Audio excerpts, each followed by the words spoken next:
Welcome back to the most must-see D&D 5e adventure on a Friday night at 6 p.m. Pacific. This is Rhapsody.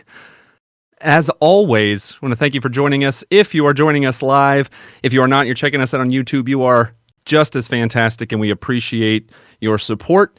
And of course, we are always available.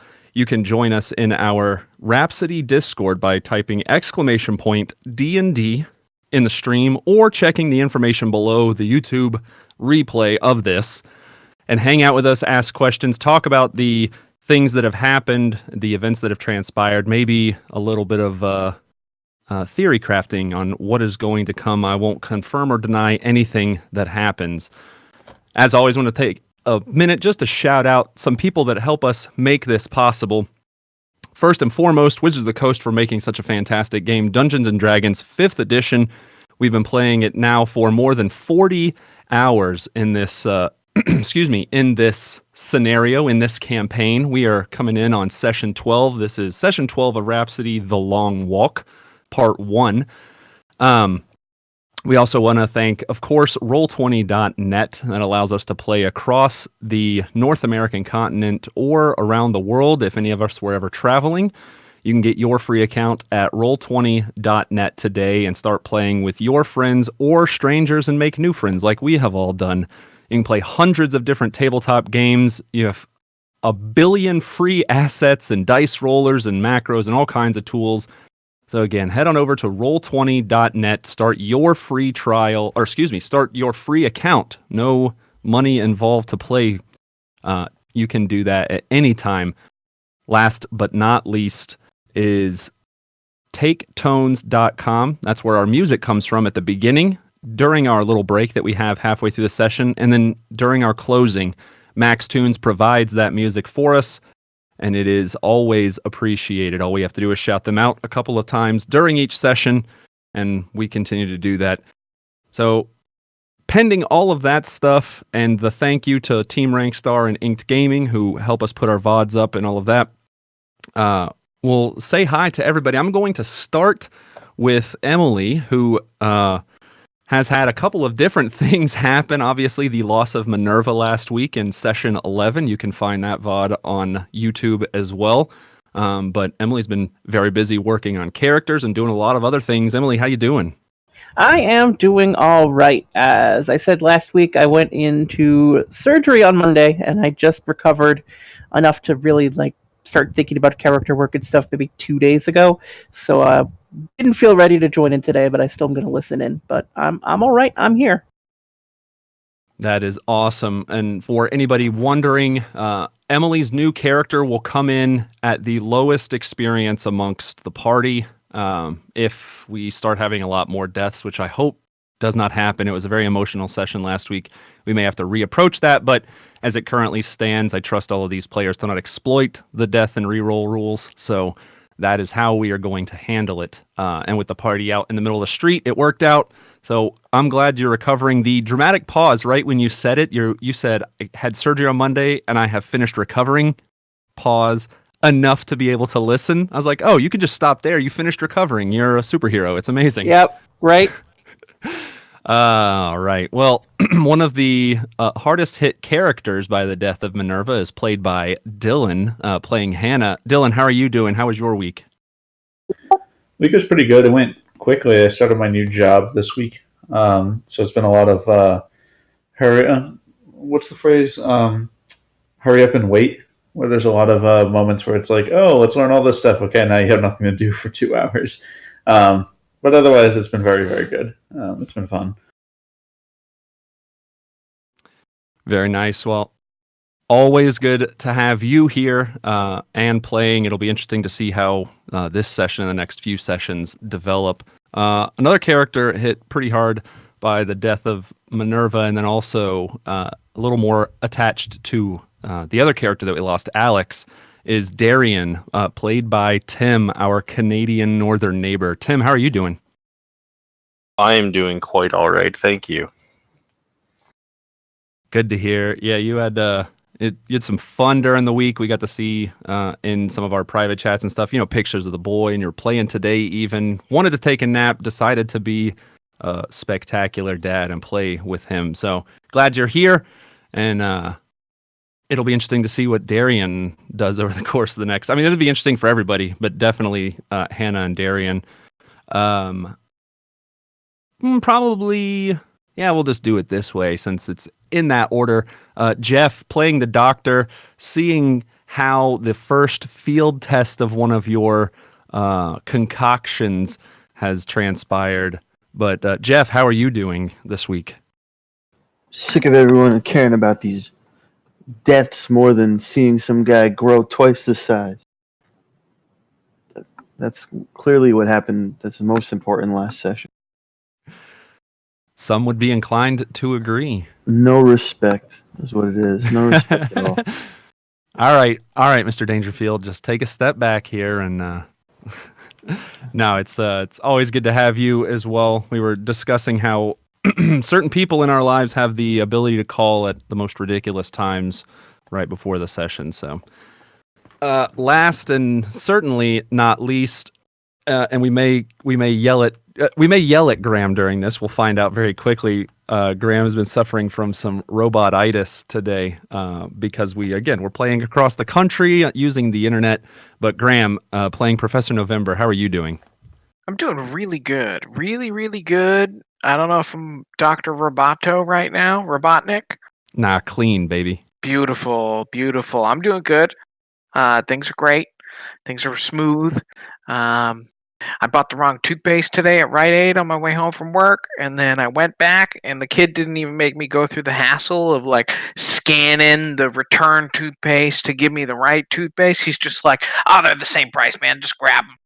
So I had that great interaction, and it's setting my weekend up perfectly. Well, hey, we take what we can get. I did not know. To be fair, I barely pay attention to most of the things that I buy, toothpaste being the very bottom of that list. So you're a more responsible man than myself. Thanks. All right.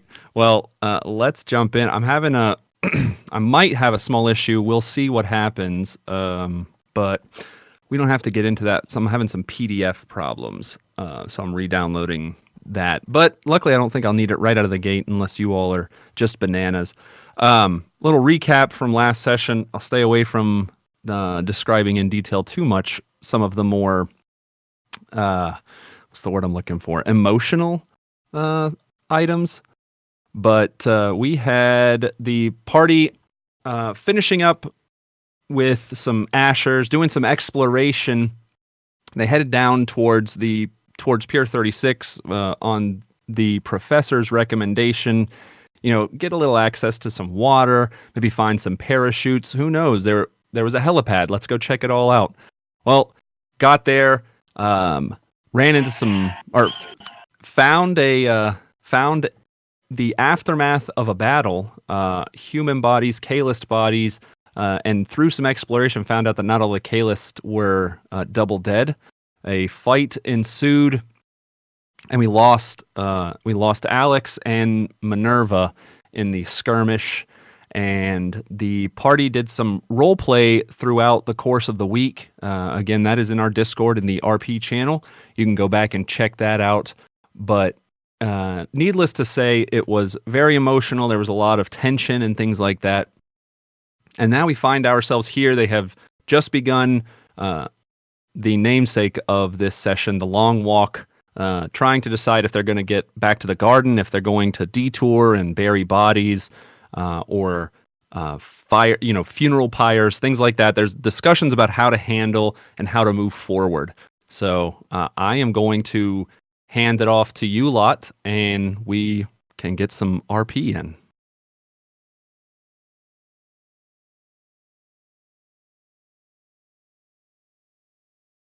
I need a map.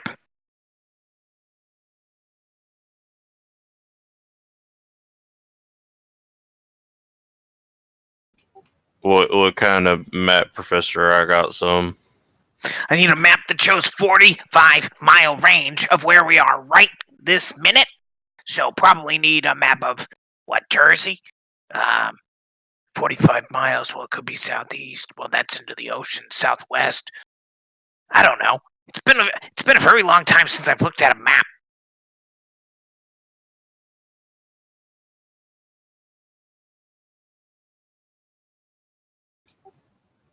Well, if you're gonna need something detailed, you're probably gonna have to try and find it someone who can trade.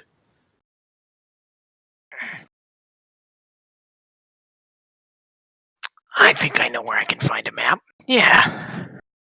Yeah, I mean, I don't always like to do, a trade uh, with him, and I really, really much like talking to him, but Mouse probably knows where I can get a map.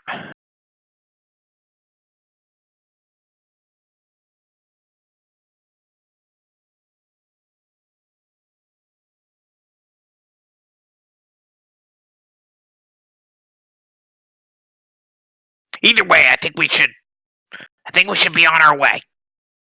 Don't you? Yes, we need to make it to the garden.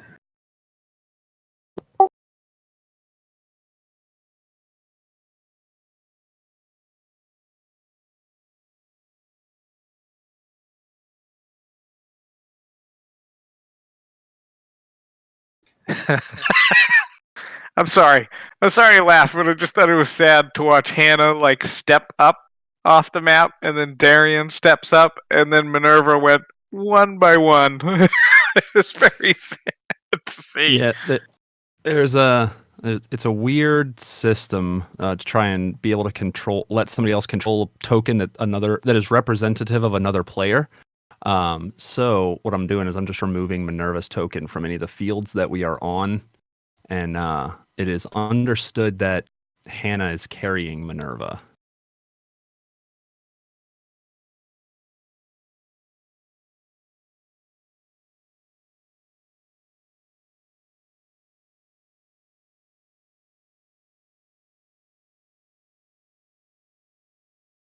And Darian is carrying Alex, and the professor has a floating disc with was it 2 Kalis bodies?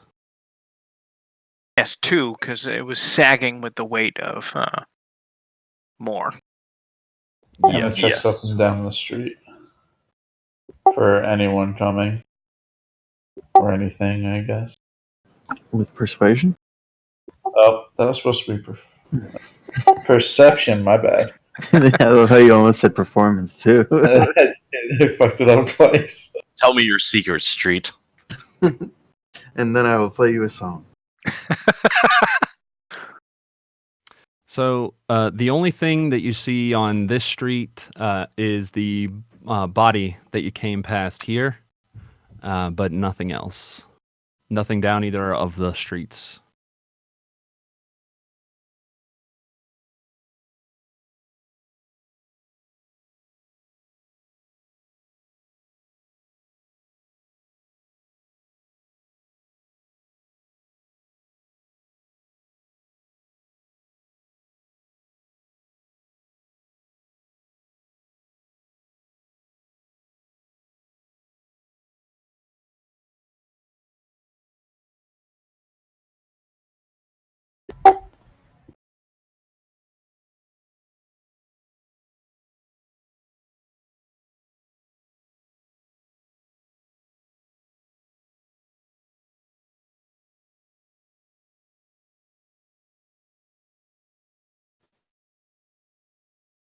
You were trying to make it back to the garden before nightfall, right?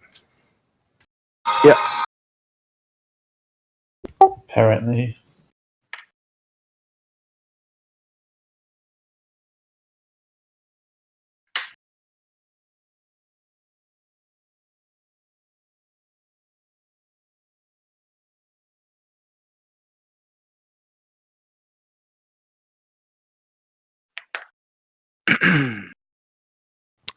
I apologize. I'm having some technical I literally can get nothing to I have Discord open, obviously. I have the game open, and I'm able to see the Twitch chat and everything. The issue that I'm running into is I can't get to any of the material for the game. I can't get to my Google document. Word, like Microsoft Word is crashing out on me. So I'm gonna ask. We're gonna continue to play, but this is gonna be kind of an open RP, still discussion session from where you all left off in the Discord, and I am feverishly trying to get this done. I will ask for perception checks here and there as we cross city streets. Are we headed to a park, or are we going straight back toward the garden? My plan is to get as close to the garden as possible, and then trying to hit a park on the way. Brisk jaunt or that aggressive canter?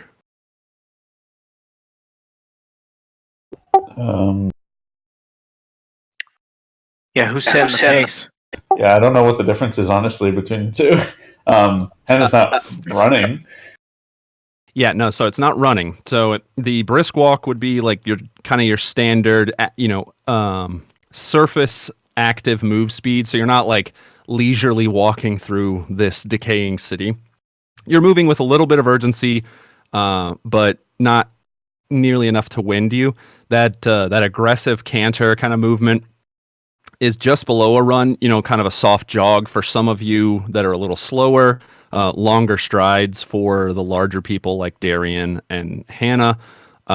So doing that aggressive canter, if you take that pace and you happen to run into any combat, you could be closer to exhausted, depending on what happens. Whereas if you just move through the streets, you run the risk of being behind the closing of the gate as you get to the garden.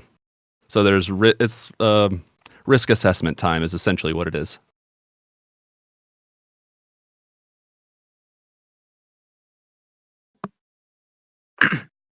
Knowing that, I think Professor November would suggest we move quickly to get there. We don't want to be out here at night again, right? Gauging anybody's reaction. Kind of looking at Darian because he doesn't think Hannah's going to look at him. No, Professor, we definitely don't want to be out here at night. Let's just move as quick as we can, and hopefully we don't run into any people looking for an easy prey. Well, it'll be surprised. Yeah, right? We lost you a little bit there. Try that one more time. Yeah. Oh, you're roboting out really bad. We're having some rough luck tonight between my technical issues and yours. I think what he was saying was that we don't want to be surprised.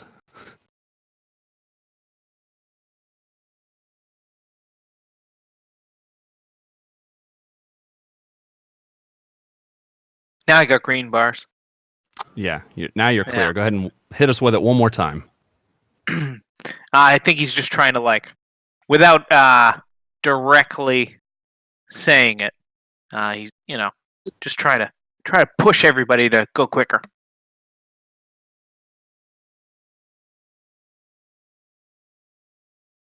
And in the spirit of RP, while Hannah isn't talking to anyone, it's completely obvious during her walk that there's this her personal space is expanded out to be like a 10-foot bubble around her. And anyone that comes closer to that very obviously is, if they come within 5 feet, they're told go the fuck away directly. If they're between 5 and 10, it's just a very hostile body language the entire time until they leave. Yeah, I'm definitely wilting under it. Like he's not coming close. That's why he's talking towards Darian. And it doesn't happen to just November. Any Darian or the doctor, though I don't think a doctor would. Anyone that comes close has that reaction. Darian's been what do you think?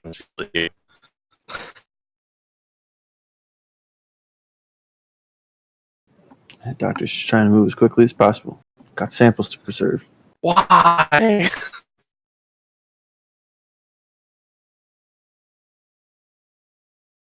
Yeah, Tim's robot. Yeah, we're having apologies to anybody Internet watching. night. Yeah, it's not the internet. There's issues with Discord, not on our side. No. All right. So what are we going to do? Hopefully production is listening. What we're going to do is we're going to take 5 to 10 minutes. I'm going to see if I can move our server, which you all won't have to leave. So I'm going to see if I can move our server in Discord. And I am also going to do a quick scan and reset of my side to see if I can fix my technical issue. So because right now the game is nearly unplayable between Discord's issues and me not being able to track stuff. So hopefully we can get this fixed.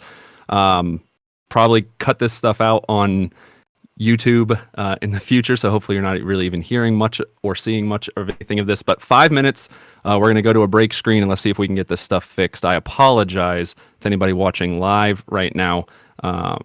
We'll come back as quick as we can. Big apologies one more time. Production, go ahead and pull us to a break screen really quick.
we are back after some technical difficulties.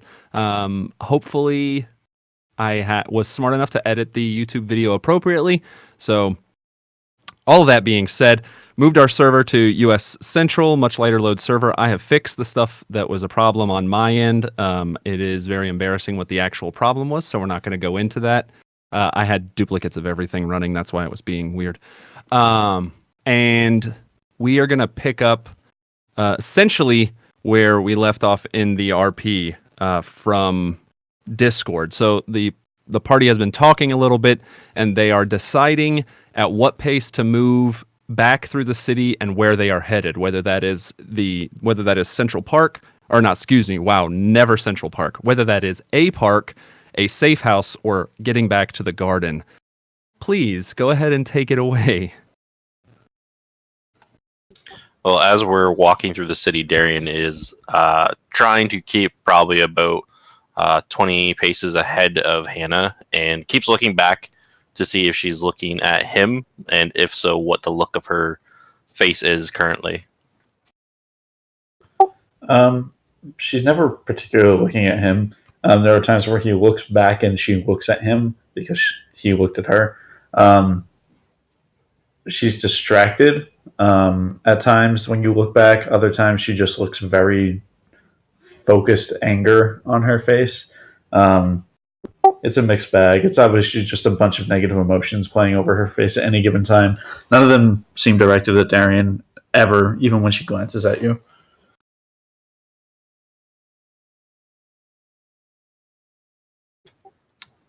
Other than that, I would be watching the streets, trying to keep a quick jog.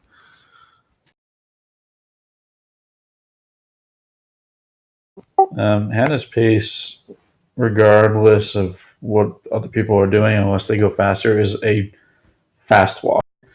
Just a dedicated, like, if you're trying to move through New York City when it's crowded and you just want to get around, go to where you're going, and you're trying to go around all the crowds, so you're like going in front of people and moving at a quick pace compared to the crowd. That's what she's doing, but there's no one on the street.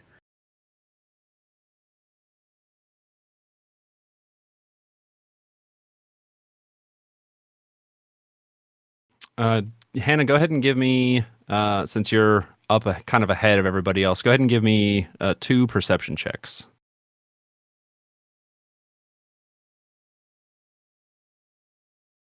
All right, so checking cross streets as you all move. The streets are are completely abandoned right now. You do see, random bits of like trash and stuff kind of blowing through in the gentle breeze, but nothing of note that stands out as like new people or creatures have moved through the area.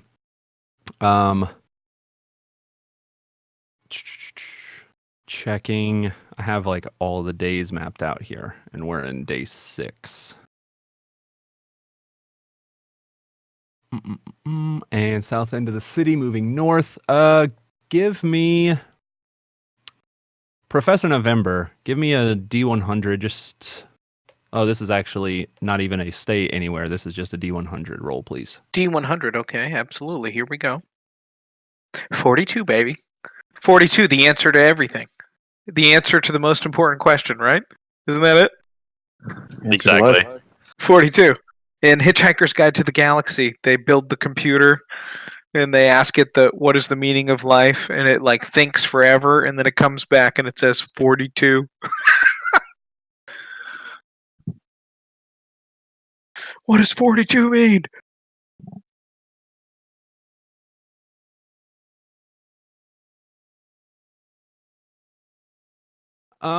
Anybody trained in nature? Give me a nature roll.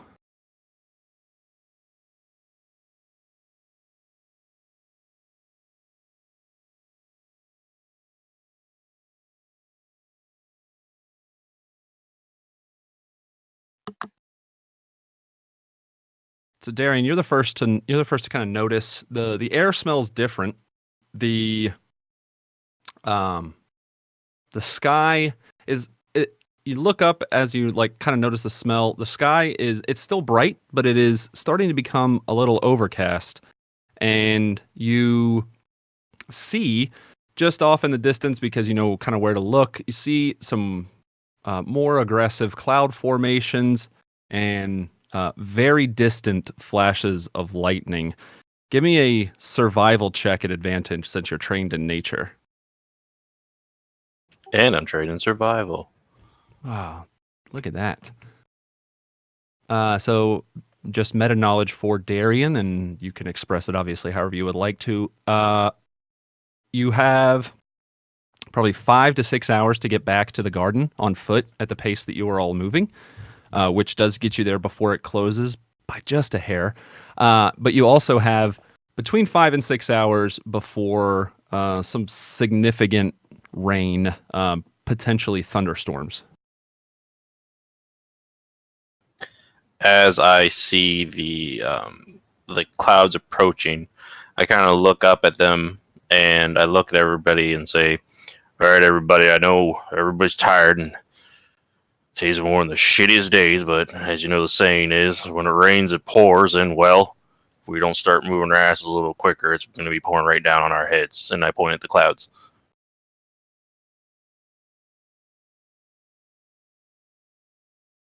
And then, as obviously as he says that and points up in the direction that the clouds are coming from, which is from the west, the kind of the north and west, you all see as well. It is it's transitioning from a relatively nice and bright day to you have some like wispy clouds, but beyond that, there are these heavy cumulonimbus.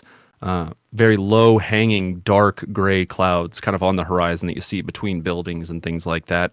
And if you watch for even a minute, you see just the little flashes of lightning kind of arcing around through the clouds themselves. Does it look like the storm clouds we saw over, like when we went downtown and we saw those things flying in the storm clouds? Where did those storm? So that was, yeah, that was a heavy cloud, but it was very localized. It may have been from a control weather spell. Who knows? Those were much lower and much more ominous. While it does look ominous, these are just thunder clouds. And they're far enough away that if there are things flying around in them, you don't see that. Okay. Hannah matches the pace that Darian sets. I imagine the professor's just like running along with everybody, and then there's just 2 floating bodies running along with him. Stays within 20 feet of me no matter what pace I set. That's what I was looking for. Thank you. So you can move as fast as your heart desires, and it will keep up with you as long as you're not going over anything too tall or crossing 10-foot gap. Yeah, super difficult terrain. The doctor's doing his best, but the faster the pace, the more noticeable his limits of speed are. Uh-huh. So obviously I know that you have just a lower base speed, but is there anything that you RP wise attribute that to that maybe other players or that the other characters can see, or are you doing well to conceal it if there is anything, or is there not just anything and you're just a slower person? I mean, since the falling, he's noticeably gotten shorter as he becomes more gnome-like. So it's a combination of shorter legs and adjusting to a new body. Hey, I did the opposite of that in middle school, so I understand. That's when I went through my big growth spurts. All right, so the party does see, as the pace kind of picks up some, that the doctor is struggling a touch to keep up. Not struggle. That's incorrect. Not struggling. It's taking significantly more effort for him to keep up. Good. Ice cold. That's gonna cause him to dip into your bubble, I guess. How much is your weight? Um, Looking at you, are you thin too? Are you looking Oh, yeah, like a he's littler? Okay. Well, Professor will look back at him and be like, "Try jumping on." He'll shrug and try it. How much does the doctor weigh? I don't know. I don't have that filled out. uh,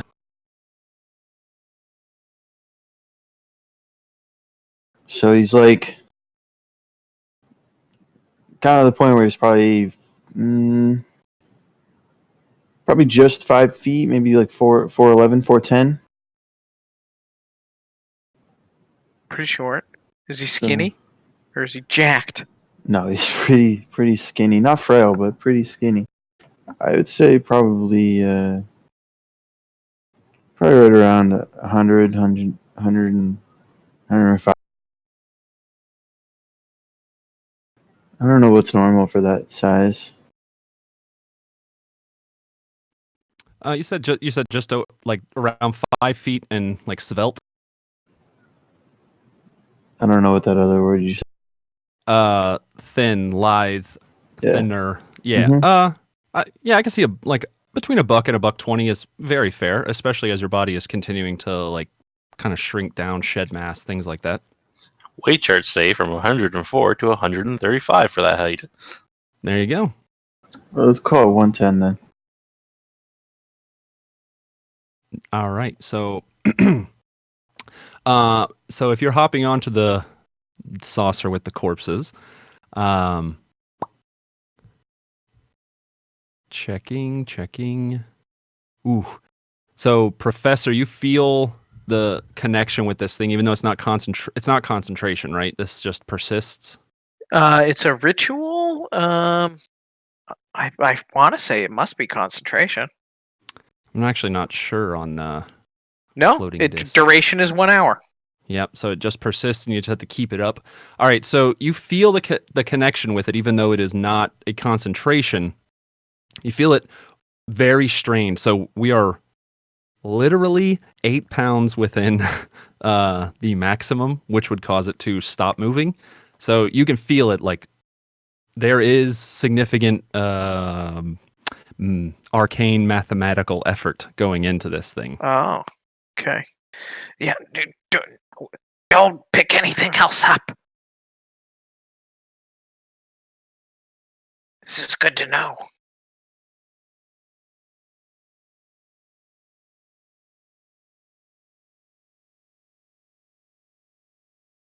I swear, if you guys are running experiments back there right now, I will leave you here.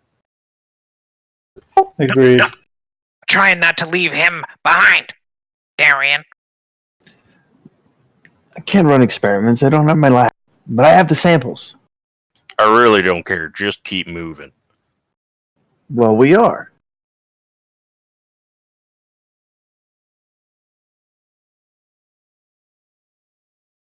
Darren will roll his eyes and just keep on running.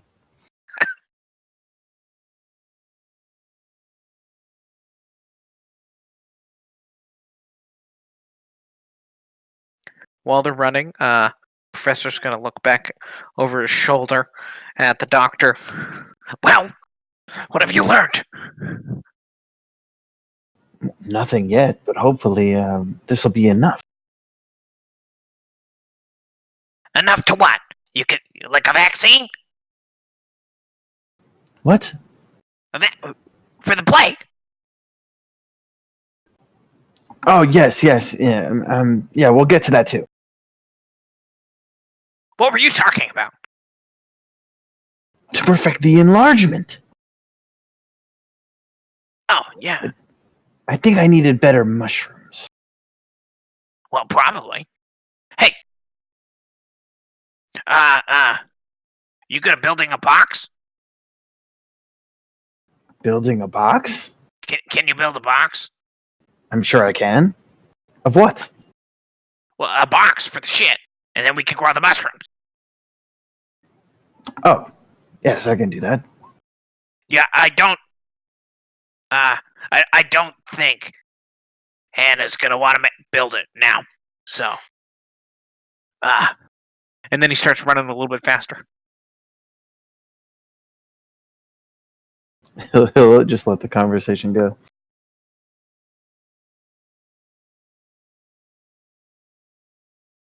While he's riding on the disc, he'll take the opportunity to take notes instead of having to keep up with the pace.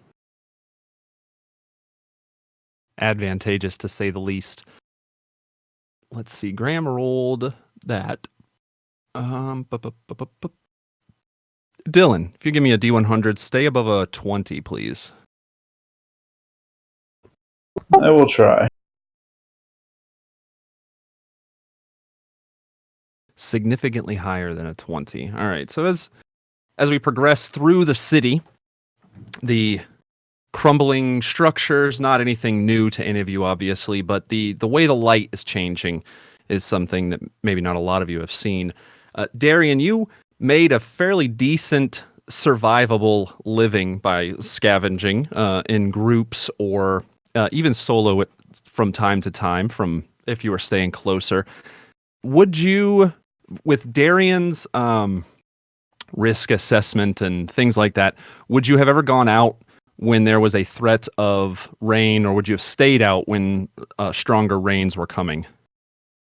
Darian would usually base it off of how severe he thinks the storm is, because he's been in a lot of them, as he didn't live within the garden for until very recently, actually. So if he knows, it's like if he sees the lightning coming, he knows, and like if the wind really picks up, he knows he's going to be ducking into cover. That's where I was actually just about to say he would be wanting to use his Wanderer feature right now to either find back alleys to cut through quickly, or he's looking for places that they can duck into that might be able to reinforce. Okay, so you're keeping an eye out as the weather continues to get worse, if there's places that you can, one, shortcut travel, and two, if the stuff is getting bad, that you guys can hunker down into, correct? Yeah, he's really like, once things start blowing in his face from the wind, he knows it's going to be bad. Yeah, so the wind has gone from a breeze to steady low wind. It's not at that point yet, but I will keep track of that, and I will keep Wanderer in mind. I have even put a note in my side for that. Thank you. So you have gone. I'm going to send you a message, and we will continue to progress onward. I almost said Minerva roll. Oh, she's not here. I mean, she's listening. But Jeff, go ahead and give me a D100. Stay above a 25, please.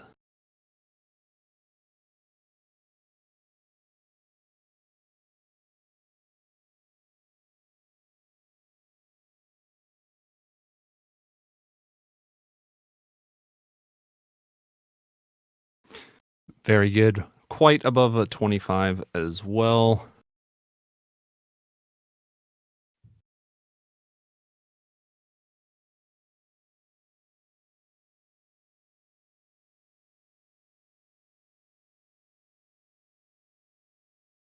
Yeah.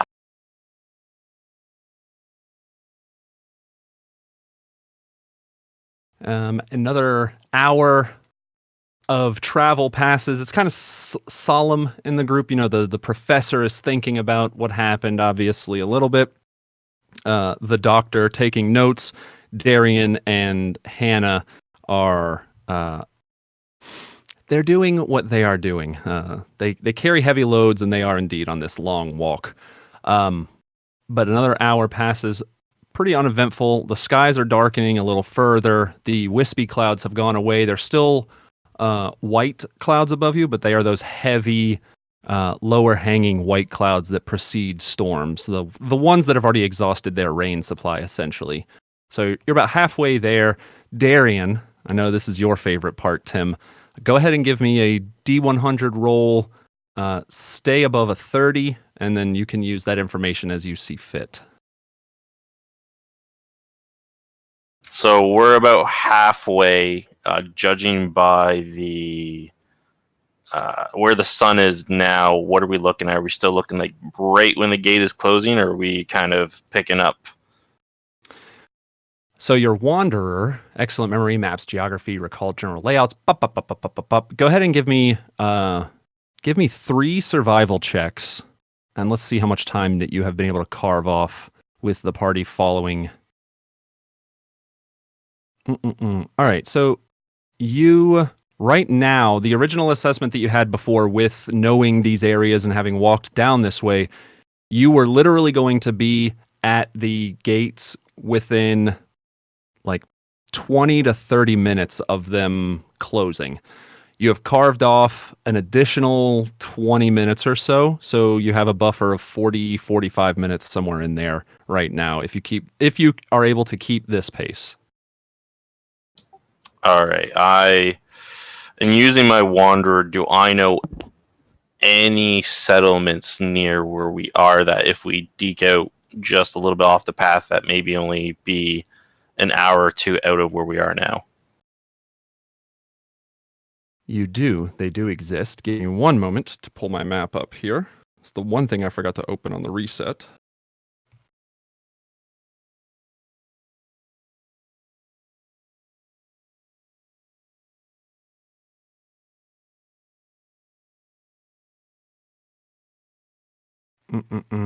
All right. So you all are right around East 14th Street. So there's a small hospital that's off the path a little bit to the east at the corner of what streets are these? East 23rd and at the corner of East 23rd and 1st Avenue. So it's one street over and then up about 6-8 blocks. This is the VA for New York Harbor System.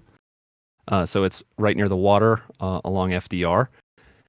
The problem is, excuse me, let me back up. That there is a safe zone there. The problem is that this one has been continually hit by ashers in the past, and they have not been able to secure it. The people that hold it are not from the garden. The last 2 times that you had been there, they are kind of in the middle between free roaming scavengers and ashers. Like, they're not aggressive, but they require significant. They enforce their donation policy. They don't open the door for people before offerings have been placed. Essentially, they're very greedy. It's a very dangerous place to be, and they enforce that rule not with turning people away, but a little bit more aggressively. You've heard stories of people being beaten for what they do have on them. You have also heard stories of people disappearing who have been aggressive in response. Yeah, he doesn't want to deal with any of that today, so he's not going to say anything. He just keep pushing towards the garden. All right. The only other one that you do know about en route to the garden is if you go on the path that you're going and you again kind of head east a little bit, there is a small unmanned safe house in, where is this?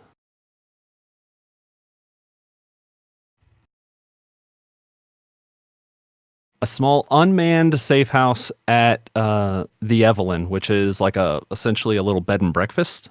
It's a couple of brownstones that had the walls knocked down between them. It used to be a bed and breakfast. It's relatively safe, but there's nobody that mans it, and it's kind of a first come, first serve. That's at the corner of East 27th Street and 5th Avenue. So it's another hour and a half walk, and it puts you within an hour and a half of the garden. All right, everybody.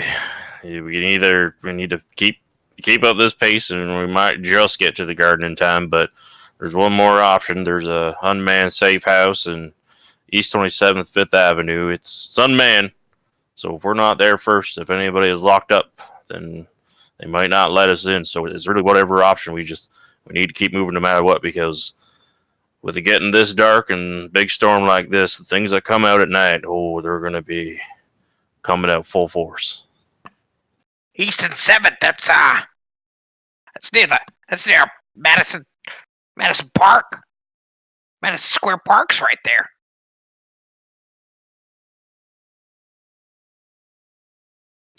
It's all fine and dandy, Professor, but I need a decision now. It's either got to veer us one way or the next way. Like, what are we doing?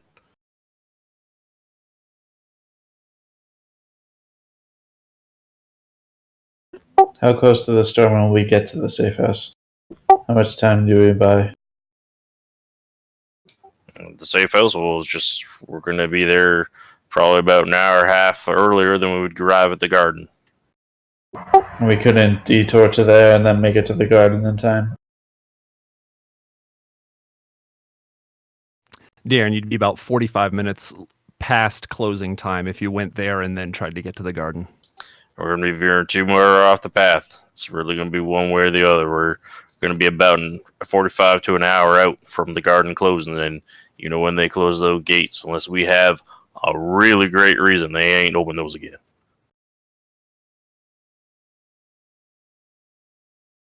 Let's go to the But we garden. do know the sheriff, don't we?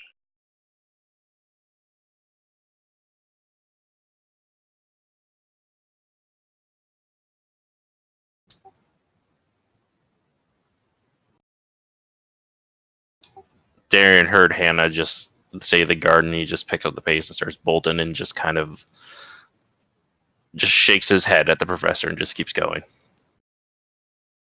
No, but seriously, we know the sheriff. Don't mean shit, Professor. He ain't gonna open the gate for us. He sent us out there to die. You think he's gonna give two rats ass about us coming in here with a bunch of dead people? No. Now just shut up and keep running.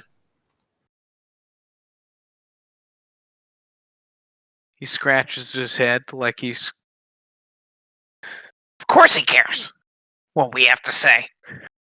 He can't comprehend that, but he keeps running. He picks it up.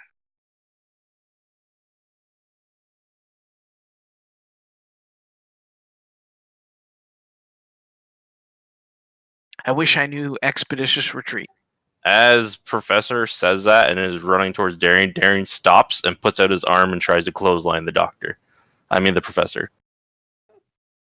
Oh. Do I get a dexterity check on that? Let's Clothesline me? Let's do that. So Darian, give me an athletics, Darian. And then Professor, you'll have a dexterity save that you cannot make unless you get a critical. Give me a not dexterity save. Give me acrobatics or athletics, your choice. Oh, athletics. All right. So you kind of half lost in the shock of Darian's voice and that face in the splash image. Geez. Half in shock from the tone of Darian's voice. You've never heard him take this tone. It catches you off guard and you kind of look back maybe or get lost in your own world for just long enough that when you come to, you are halfway into the fall from catching Darian's massive arm across the upper chest. And it does knock you flat on your butt. Ooh. He's reacting like an old man, so he's like on the ground. As he's on the ground, Darian will lean in, grab him by the jacket, and lift him kind of up in the air and go, I'm sick and tired of you believing every word you say is the goddamn truth. I followed it. I believed it for a moment. And these are the things that happen. So I just need you to shut up. And when we get to the gate, we go through. We'll figure it all out tomorrow. But today we're out here. Today we might die. So today, I need you to shut your opinions. I need you to keep moving. And I need you to just be quiet and not yourself right now. And I'll pick him up and put him on his feet and start running again.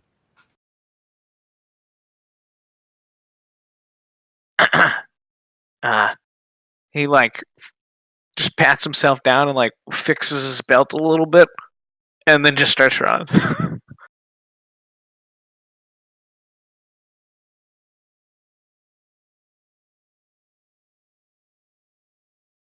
And it didn't stop. She looked back. She looked back when she heard the thud, and I guess slowed down a bit as she looked back, and then went, "Fuck it, I don't care," and then kept going.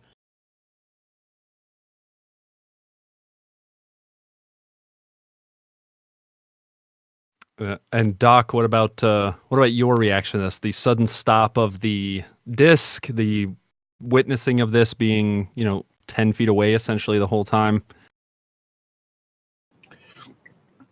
Yes, let's keep going. Hitting each other is actually slowing us down.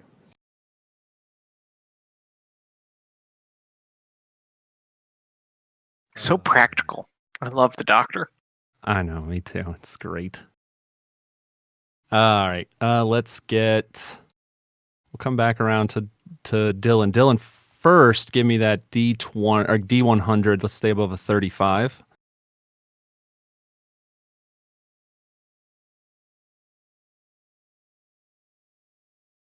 Significantly above that, and go ahead and give me 2 perception checks as well.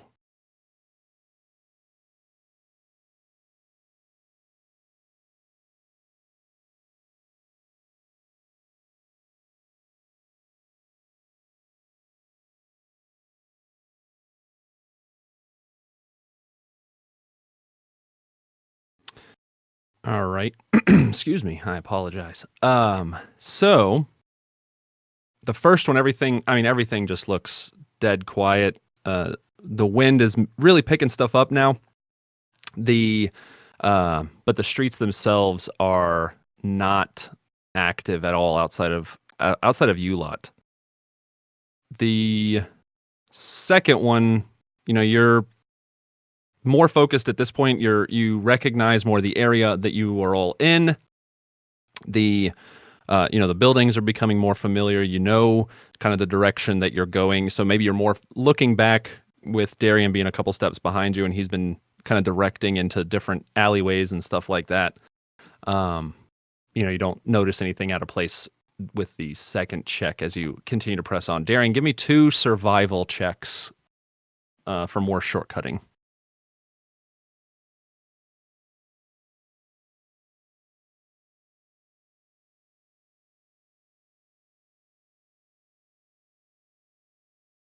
All right, so you shave a little bit more time off.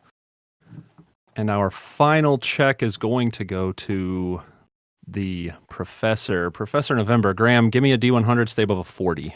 This will be the last one. So, look at that. I wanted to get back to home base. You did. I actually have something for natural 100s on this table. One moment. Oh no. That would be awesome. Both dies. That would suck. Our group is not the best at keeping things alive. Especially young dogs. Yo. Yo. Hey, What? I'm just recounting exactly what happened. I'm not saying it was anybody's fault. It was your fault. Definitely wasn't anyone's fault. You killed my dog. I The didn't train kill. crashed and the dog died in the first session. It's fine. Oh, I was thinking about the dungeon where the dog died. The I second know. dog. I know, you know. That one definitely wasn't anyone's fault. Maybe Matt's, but definitely not anyone. I was thinking of the wolf. I didn't kill the wolf, and I didn't give the wolf to the vampire. And you weren't even here for the first dog. All right. So, as we're moving along, jeez. There's been a lot of collateral damage with this group, even in other stuff. Hannah, since you're in the front, give me another perception check at advantage. All right. Oh yeah, that's right. You always roll double. Tim's the only one who likes to click more buttons.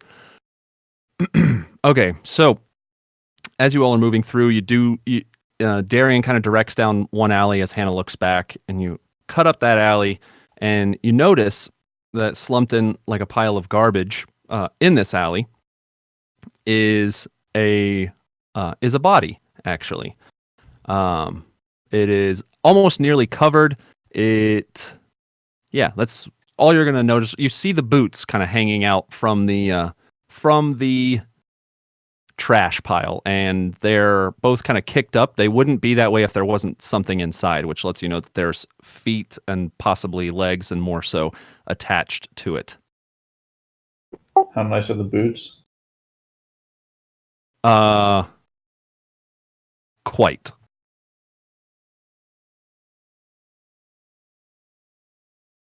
Is this really unusual to see a body just like chilling in an alleyway with nice boots still? You haven't done a ton of scavenging, but even in the last. Oh, go ahead. She used to, but it was like a decade ago. Yeah, that's where I was going. Like, you haven't done a ton recently, but in the past, and even in the course of the last 6 days that you've been back in scavenging mode, bodies that you've come across have been stripped pretty clean outside of like basic clothing. Boots is not something, especially not something that you would see. Anybody that's survival minded knows good shoes are paramount to moving quickly and surviving longer. So this is strange in and of itself. I'll point out to Darian. Should we bother? How much time we have? Well, we're shaving a bit of time off. We probably got about 50 minutes. We'll arrive before the gate closes. Free boots. The U size? I don't know, Hannah. And I'm very bothered by this, and I'll just kind of like throw whatever's on top of it to completely reveal the body, and just, whatever they have, I'll grab real quick and be like, all right, like, let's just get out of here. So you kick the top layer of the trash off. Still, Alex still kind of strung across your shoulders. You kick that off. You do see the boots now that Hannah has pointed them out. They are very nice, and they do look like they would fit you. They may need a little bit of stretching, but that's beside the point. When you kick the rest of the trash off, you see some arms kind of kicked up as well. Somebody had like sat down here or something that this person had. You don't see any blood. The head is still intact. There's like a dust mask on, so you can't really see any major features. They've been here a little while. But it's a full body. So are you setting Alex down and rifling? No, his character would just keep moving, honestly. Okay. So as you pass, the doctor and the professor would see as they come up to it next that there is fully exposed body with very nice boots. But there's still like a little bit of trash actually covering the body. You can see the head, and you can see kind of the arms up in a very deep recline position, if you can imagine that.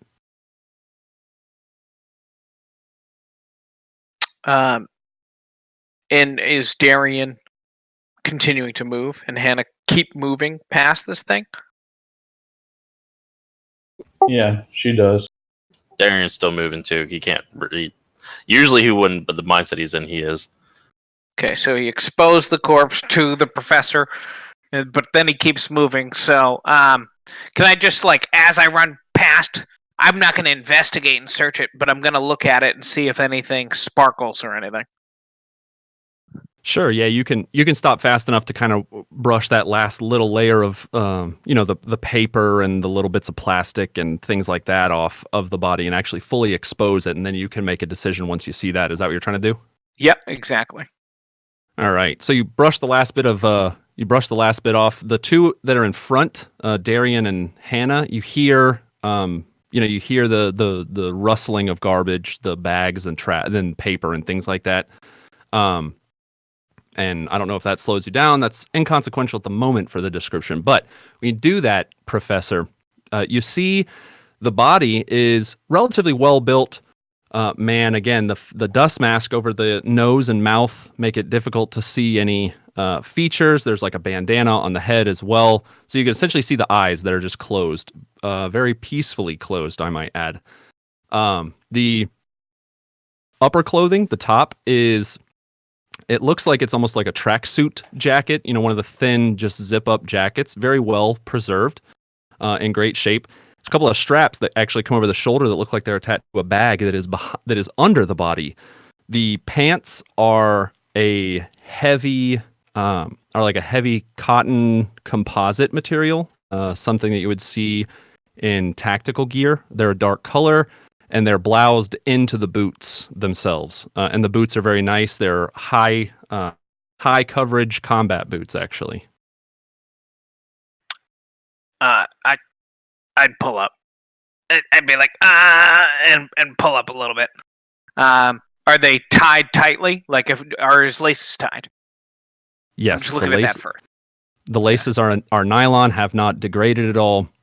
They are tied quite tightly. Oh, they're tied tightly. Okay.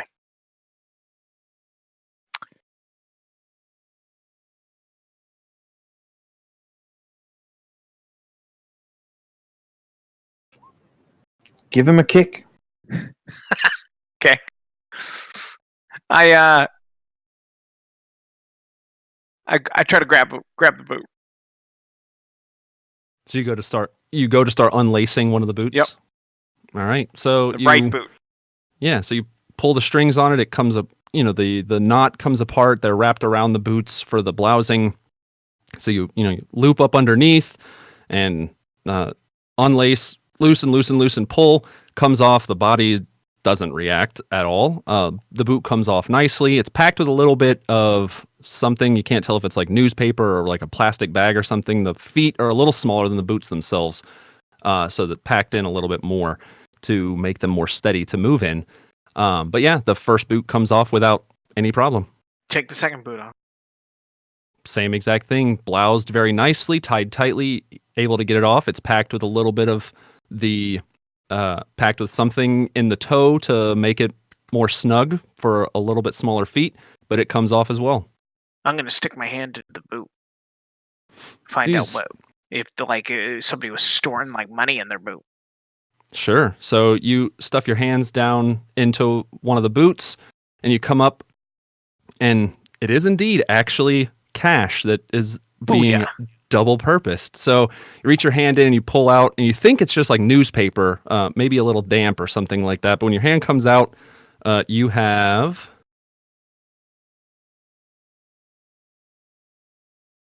I almost did 255. That would not have been. So you come out with 45 just single dollar bills that have been kind of smashed together in the bottom of this, or in the toe of this boot.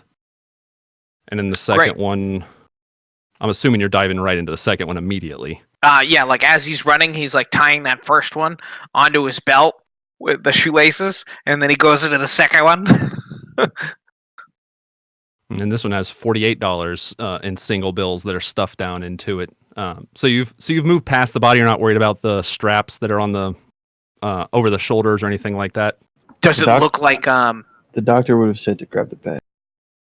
Oh yeah, if there was a backpack, if he's already he's gonna. He wouldn't be counting these wads of cash. Is all I'm saying. Like he's not counting the cash. He'd be like, oh yeah, cash, boom. Oh yeah, cash, boom. Like, I'll write down 45 single ball and 48 single ball. That's fine. But he's not counting them. Yeah, I don't expect you to. Just so you have record of it, and you can roll that into the RP later if you so desire. Okay, so you pull the boots, you pull the cash, you look back, and the doctor says, hey, don't forget about the bag or something to that effect. And you go back. So you're going to lift the body up to pull the bag off? Yeah, whatever he has to do. If it's buckled, he'll unbuckle it. All right. So the bag is just a standard backpack, like an Adidas backpack or something, school bag, for instance. But as you're lifting the body up to get that, the dusk mask falls off of the face because it's a little more gaunt. It has been, it's a decaying body. At this point you can tell. Well, give me a medicine check, just reactive medicine. 15. Yeah, very good. So the face mask falls off. This is an older gentleman, salt and pepper beard. The face is gaunt down, but you can tell just with some of the exposure that you have had to people in the garden and, some of your own mathematical equations about life, almost assuredly died from old age. You haven't found any wounds. This guy was exhausted, sat down on this garbage pile and to, catch 40 winks, and it ended up being a lot more than 40. Wow. Never got back up. On the belt, when you're pulling the bag off, on the belt it is a web belt, which is like a tactical belt essentially. So it's a web belt with a single pouch on it that is not zipped closed. It's just like a utility pouch. It has a magazine in it for a rifle, for a modern rifle like an AR-15, and there's at least two rounds in it. You can see the staggered rounds. So there's at least two jacketed rounds in this magazine. You don't know how many there are total. It could be up to 30 rounds in this thing. Nice, And- beautiful. Yeah. So you have the pouch, the magazine. It is a composite, not metal. So it's a composite plastic magazine. No, there's no gun around that you can see. But the bag, when you pull it off, the bag has a little bit of weight to it. Okay. I'll just string it over my shoulder, and I'll heft it. Like he's not gonna risk putting it on the saucer. Understood. The bag is... Looks like the bag is 8 pounds. Yeah. Excuse me, 10 pounds. 10 pounds, almost on the dot, for the purposes of encumbrance. Yeah, I'm carrying a lot now.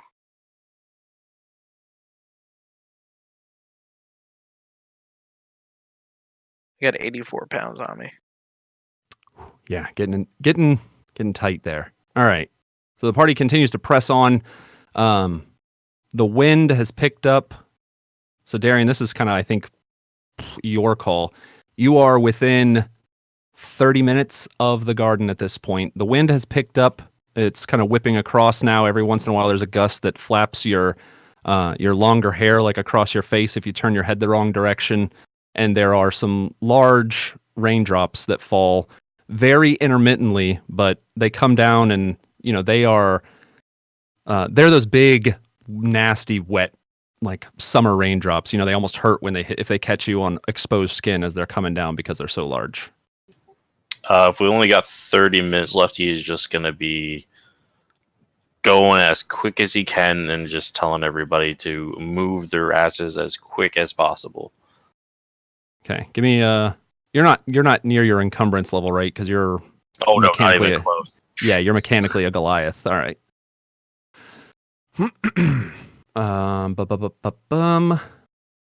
Doc, while you're moving, are you going through this bag, or do you just have it? Or excuse me, Professor, while you're moving, are you going through this bag, or are you just have it slung and you're just trying to keep up? If he can shift it to his front, and so it's in front of him, so he can look down a little bit, unzip it, and it's he's wearing it backwards. Yep, fully understand what you're saying. Yeah, you have it kind of on your front like a paranoid tourist would have it. Yep. Exactly. So the zipper, when you flip it around, the zipper has not worked obviously in a long time. There's no latch or anything. It's got heavy paracord that's been woven back and forth through it, so it almost laces up like a large boot. So it's easy to pull apart and close back up, but there's no zipper, so it's not waterproof or anything.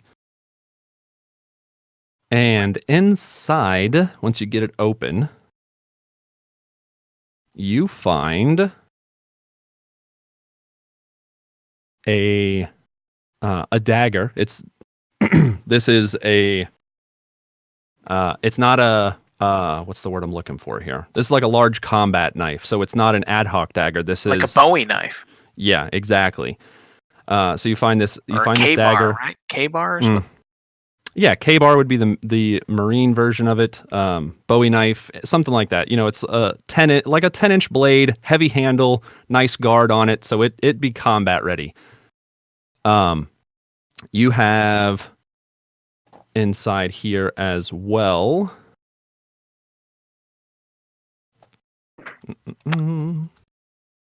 3 full MRE rations.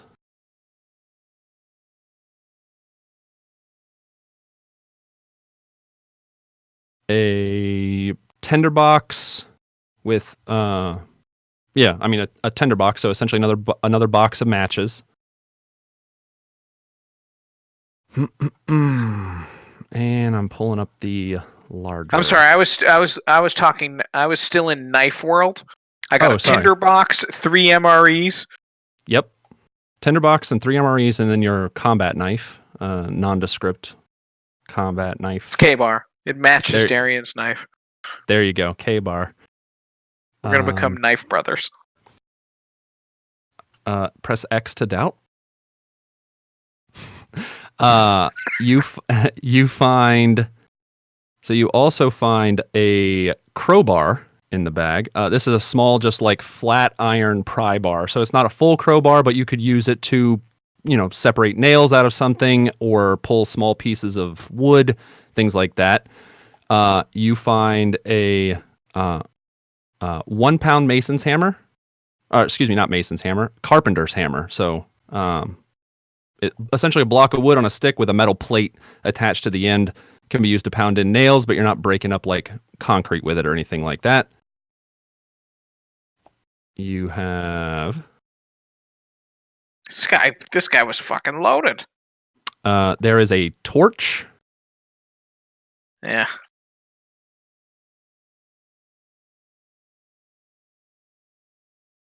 And two opaque plastic bottles that are very full of liquid. They would each hold a pint of, or excuse me, 2 pints. That's a quart. So they would each hold a quart of liquid, and they are probably completely full or very close to it. They are both they're both sealed with just a twist-on cap. These are like essentially larger water bottles, but you can't see through them, and they are closed quite tightly. There's 2 of those in there, so 2 quart bottles in this. And then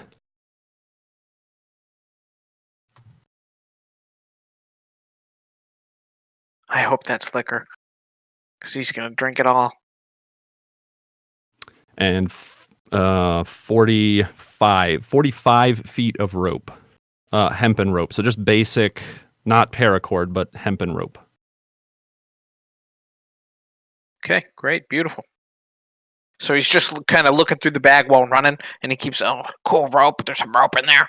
Oh, that's some cool, weird liquids. Oh, a little crowbar. That'll be great. MREs. I don't know. And it tastes bad, but gotta make you constipated. And sometimes being constipated is good, especially if you're running. Yeah, I mean, you don't want to have to shit while you're running. Cool. And he just he's talking to himself as he's going through the bag. Yep, and you didn't write it in, so I'm just making sure you know that there was that carpenter's hammer as well. Carpenter's hammer. Okay. I wrote bag, 10 pounds, and then I just put the individual items. Yeah, that is more than fair. The last thing give me one investigation check.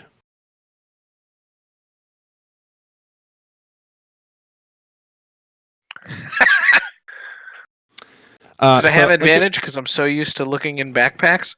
No, but so you're like you're kind of pulling stuff out and looking at it. You get the rope looped over your arm, and you have like the quart bottles in one hand and the hammer and the MREs kind of in the other hand.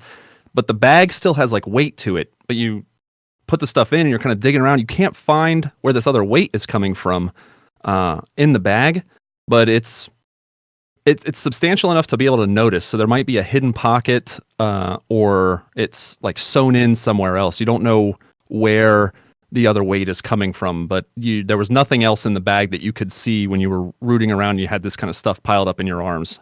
Okay, that's That's like something that he's taking note of, but he can't search. He can't stop and search it right now. I mean, can't is a strong word. He wants to be able to keep up. And he go. feels like he'd have to take the bag off of his shoulder and like set it down and like be like, okay, there's a mystery here to solve. Like he thinks he can get away with solving this mystery. Like when you come into the garden, did they search your bags? Like there's not like a bag check, is there? You haven't ever had your bag searched except for the first time that you came to the garden. You were asked, they did a cursory check, but no, as you've come and gone from the garden with your license, you haven't been checked. Okay, perfect. Yeah, he thinks he did a mission for the sheriff. He has no reason to fear. The magazine, this is kind of that half meta information, just like the bills. The magazine has 6 rounds in it. 6 rounds, okay. And they're all just jacketed ball rounds.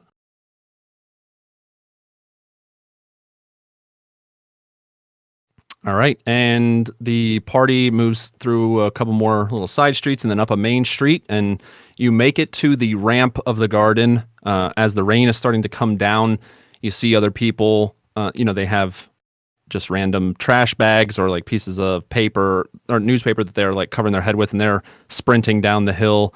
It's small groups. There are, as you approach, you see. Actually, Matt, Yeah.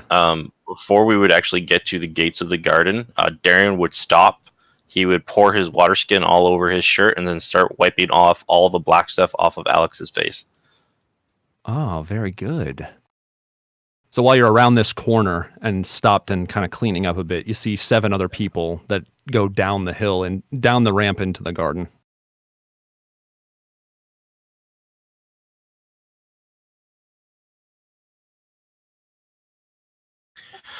Oh, all right. We made it. I think we just made it just in time. I'm heading in. Hannah follows. Splendid idea. Yes. The professor closes the distance. Like he wants to make sure that people aren't going in one by one. Like he wants to try to come in. Like he's coming in close. Like he's sidling in. We're going as a group. So who's in front, Darian or Hannah? Imagine Hannah right behind Darian by 2 or 3. Okay. And then the professor and the doctor behind you as well. So Darian at this point would be rummaging through his pockets trying to find his license frantically. So you're headed down the hill and you're rummaging through pockets, and you can see the other people getting, they're checking their licenses and stuff. You see one of the guards kind of look up past one of them and past one of the other groups of people that are coming in. They look up past them and then look back towards the other guy at the gate, say something you're too far away to hear. But you come down and the other group has just passed, and they hold a hand out and they stop you, and they look past you a little bit. Darian, Darian. He's looking in a little notebook and looks past you, and Miss Hirschhorn. And they're both looking at the bodies that are on your shoulders as well. Yes, that's us. We have what the sheriff wanted. They look at each other and back at you, and then they look past Darian, past Hannah, at the professor, and the pile of bodies with the man sitting on top of them, the doctor. Oh, Christ. This is going to be a great story here in a minute. I'm going to have to ask you, unfortunately, to hold tight. You're safe. We're not going to close the gates by any means. You have plenty of time, but considering the nature of this re-entry, you won't mind if we send word to have the sheriff come up, would you? See, I told you guys. I told you the sheriff had come to see us. Darian just looks at the professor and gives him the most burning look ever. What? Did anyone answer the guards, or did they just leave? They have not been answered, and they have not moved. Yes, we will stay here while you get the sheriff. It's understandable. Please. So the guard turns and he just holds a hand up and snaps a couple times, and you see a younger boy in as close as he can get to a uniform. He perks up, turns and looks, and the guard taps his, and then gives an okay sign, and the kid nods and he just sprints off down. And right after he disappears out of sight, another group comes down. The guards kind of motion at Darian to back up and give the little finger wag towards the other group for IDs. I'm assuming you move out of the way, right? You wouldn't be that. No, close. I just want to just move along. So the rain is coming down. There's sheets of water coming down this ramp. It's covered, so you're not getting rained on any longer, but there's these sheets of water that are coming down. Some flashes for a second, and you hear like this low rumble of thunder a few seconds after that. And the kid is gone 3-4 minutes, and then he comes running back, kind of panting, and he comes up to behind the guard. The sheriff's on the way, sir. He's gonna be just a minute. And he just kind of, puts his hands together and kind of backs up. The guard gives him a nod. And the guard turns back to you all. Just wait. Sheriff, excuse me, Sheriff Edens will be here momentarily. The man moves at his own pace. You do not hear any howling.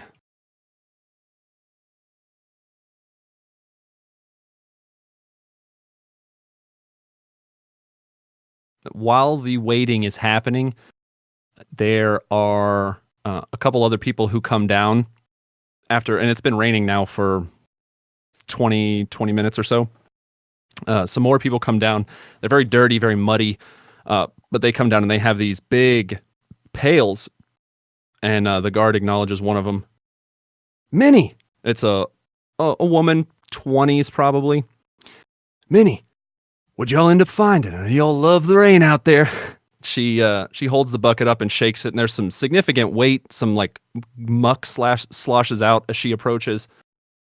Oh man, you would not believe what was out there. She reaches her hand in and she comes up and she's got just this handful of giant night crawlers, like these huge worms. They got heavy they have that heavy casing around them. Beautiful fishing bait if you've ever seen it. And the guard looks at that and his eyes go a little wide. How many did you get? And she plops them back in there with this kind of sickening. Well, between me and this one, we probably found 1,000 of them. We'll be set for a while. And between the eats and the fish that they could pull up when we can make it back to the river, it is going to be good. I will bring you one. Your wife, she just has to make that. What was that? The baked, crusty. You know what I'm talking about, right? And they exchange some discussion. Very warm-hearted discussion back and forth about fishing and cooking. And she wrings out her hair a little bit, kind of looks you all up and down, notices what is behind the professor, and she gives just like a nod. And the two of them go back in carrying their steel buckets. Can I approach the one lady? Sure. I would like to go in, and if she'll let me, I'll lean close and whisper to her, wouldn't go near the river anytime soon. And I kind of like jumble Alex's body just a little bit. So when you lean in, she's listening to you at first. She's kind of stopped mid-step and turned to kind of hear what you've said. She starts out by listening to you, and then she notices Alex strung across your shoulder, and she almost falls down, like backing up. She goes, oh, you don't even know if she's heard you, but she kind of stumbles back. The guard comes in and kind of puts a hand in front of you. Sir, please. We'll get everything resolved. Minnie, go on. Don't worry about this. And she kind of slides back a little further, and then her and her compadre, they continue in without acknowledging what you have said.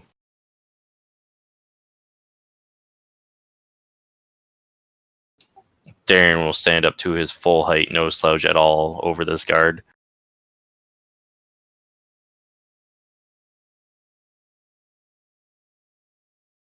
Look, man, I'm not trying to do anything here. You're freaking people out already. Just stand here. I don't know what the fuck your buddy has there on that, whatever that pile of shit is there. I don't know why you're carrying these in, but it's not something that a lot of these good people have to interact with very often. So just hang the fuck back a little bit. Don't talk to anybody else. The sheriff will be here in just a minute. We don't need to cause any stress for these people. Darren goes back to the wall and is just kind of like mumbling to himself.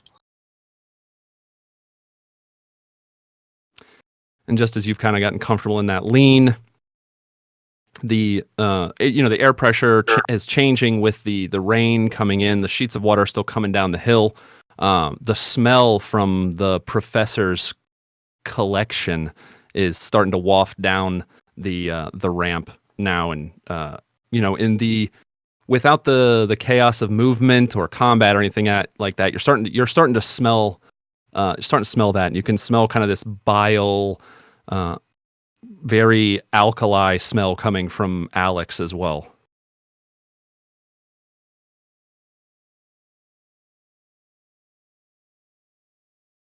And the guard obviously notices at this point, and he walks over. He's kind of wiping under his nose with his hand, kind of like he's trying to block the scent without showing that he is being affected by it. But so he's wiping under his nose. You all aren't planning to bring all this in, right? Directed at Darian. He's the only one who's really been talking too much. No, I just brought a body all the way to the garden just because I really didn't want to bring it in because, my friend here lost his life today, and I barely made it back here. So I thought, to give him the respect he deserved as a close companion, that I would keep him here for the night until I could prepare a burial for him tomorrow. But no, I'm very sorry if the smell bothers you. I will tell him right now that he shouldn't have died today. I'm real sorry about that. I'm sorry the smell is bothering you so much. Calm down there, Chug-a-Lug. I'm not talking about your friend that's on your back, and he kind of leans past you a little bit and points. I'm talking about that fucking mess there. And if even out of your periphery you see like a drip of like black sludge that falls down into the water, and it runs past your foot from the professor's collection. Well, those weren't your friends, were they? You bring that up with them. I don't have anything to do with that. I'm just worrying about the one here.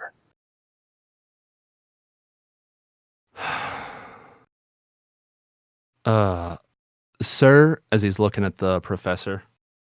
Yes, sir. You're not, and then like before he can even finish, you hear from behind him, Higgins, that'll be enough. I'll take it from here. And so he kind of stops, looks over, and the sheriff is walking up, has a short rifle on his hip, and he's walking up. The guard steps back, and he approaches Hannah first. I'll be honest, I did not expect to see you all, again, let alone this quickly. Things are bad. Can we move? It is very wet out here. We can, of course. I would like to make sure that we keep everything copacetic. Do you have what we were looking for, or are you trying to beg your way back into the garden? We have what you're looking for. It's not the people. We have a story to tell you, but it is proof of what happened.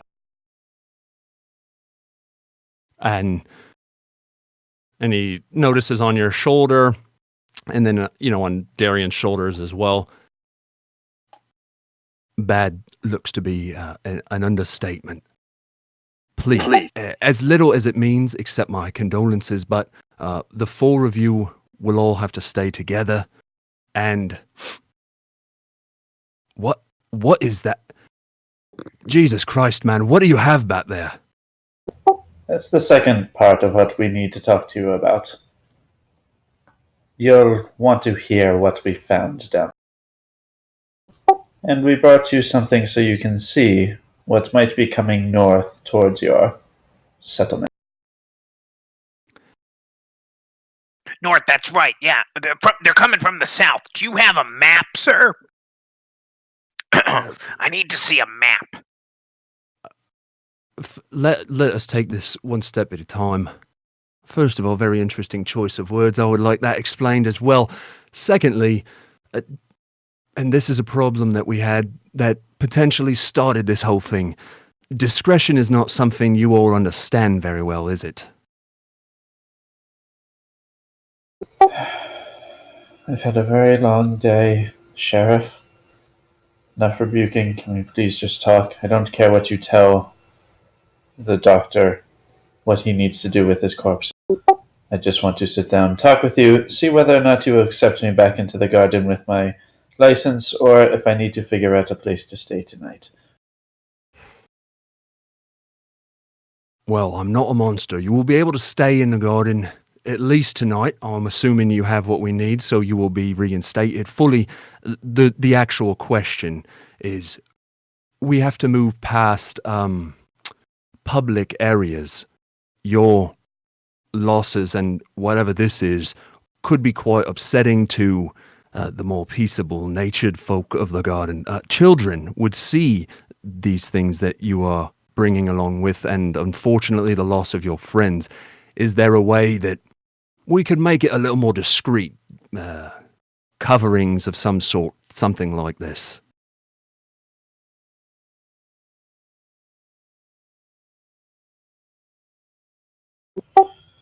She stares at him, obviously thinking, but it's like a good. That silence we just had, she doesn't speak. So anyone feel free to jump in if they respond if Hannah does not. Oh, you got some sheets or like flags? I mean, I don't have any. I mean, I might have some sheets. No, I sold it. Sheriff, do you have any sheets from like maybe you could, I'm sure your guards have in the prison, maybe in the jail. Do you have sheets on the beds there? I've never slept there. Just thinking Diane, out are loud. you willing to cover Alex while you hold him on your shoulders?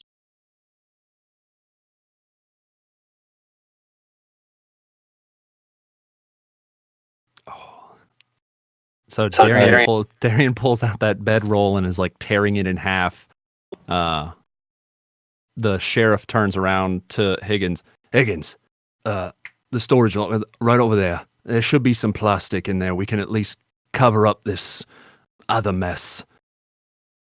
Higgins turns around just a couple of steps, opens up a door that's on the side and pulls out some like heavy plastic tarping, the disposable tarps, dark black, very thick, like mylar, and tosses it in a ball towards the professor. The sleeping bag, that's fine. Just cover your two fallen friends. You plastic over that. And if there is any way that you can just keep it down, that would be fantastic. The trail that is leaving is already going to be enough of a problem. Right, yeah. Doctor? If you could. And he's like, starts to unfold it. If I could what? Help me, cover it up. Take the other side. He'll start helping. Where are you taking these guys? The same place that we are taking you lot. We are going to the main guard post, and we are going to have a little bit of a conversation. Right, yes. Can we move, Sheriff? Yeah, it sounded like the doctor. I know that Jeff had to take that call. That's all right. So it sounded like the doctor's going to help the professor. Yeah, I'm going to help. I'm just going to be. I have to go get my food real quick. Yeah, it's all right. So y'all, you cover up the bodies, and then the sheriff gives a motion. Just stay close to me. Let's head on, and we'll find out exactly what we are dealing with. And it's a sullen walk through the bazaar towards the guard station. We're going to pause right here for our break, and then we will get into that RP. So it is 5 until the top of the hour. Let's come back at 10 after, and we will get ready to rock and roll with some additional RP. While we're gone, viewers on Twitch, or there'll be a little bit in the YouTube video as well. Enjoy the cinematic sounds of Max Tunes from taketones.com, and we'll see you back here in about 15 minutes.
And we are back with the most must-see D&D 5e action in a post-apocalyptic world. This is Rhapsody.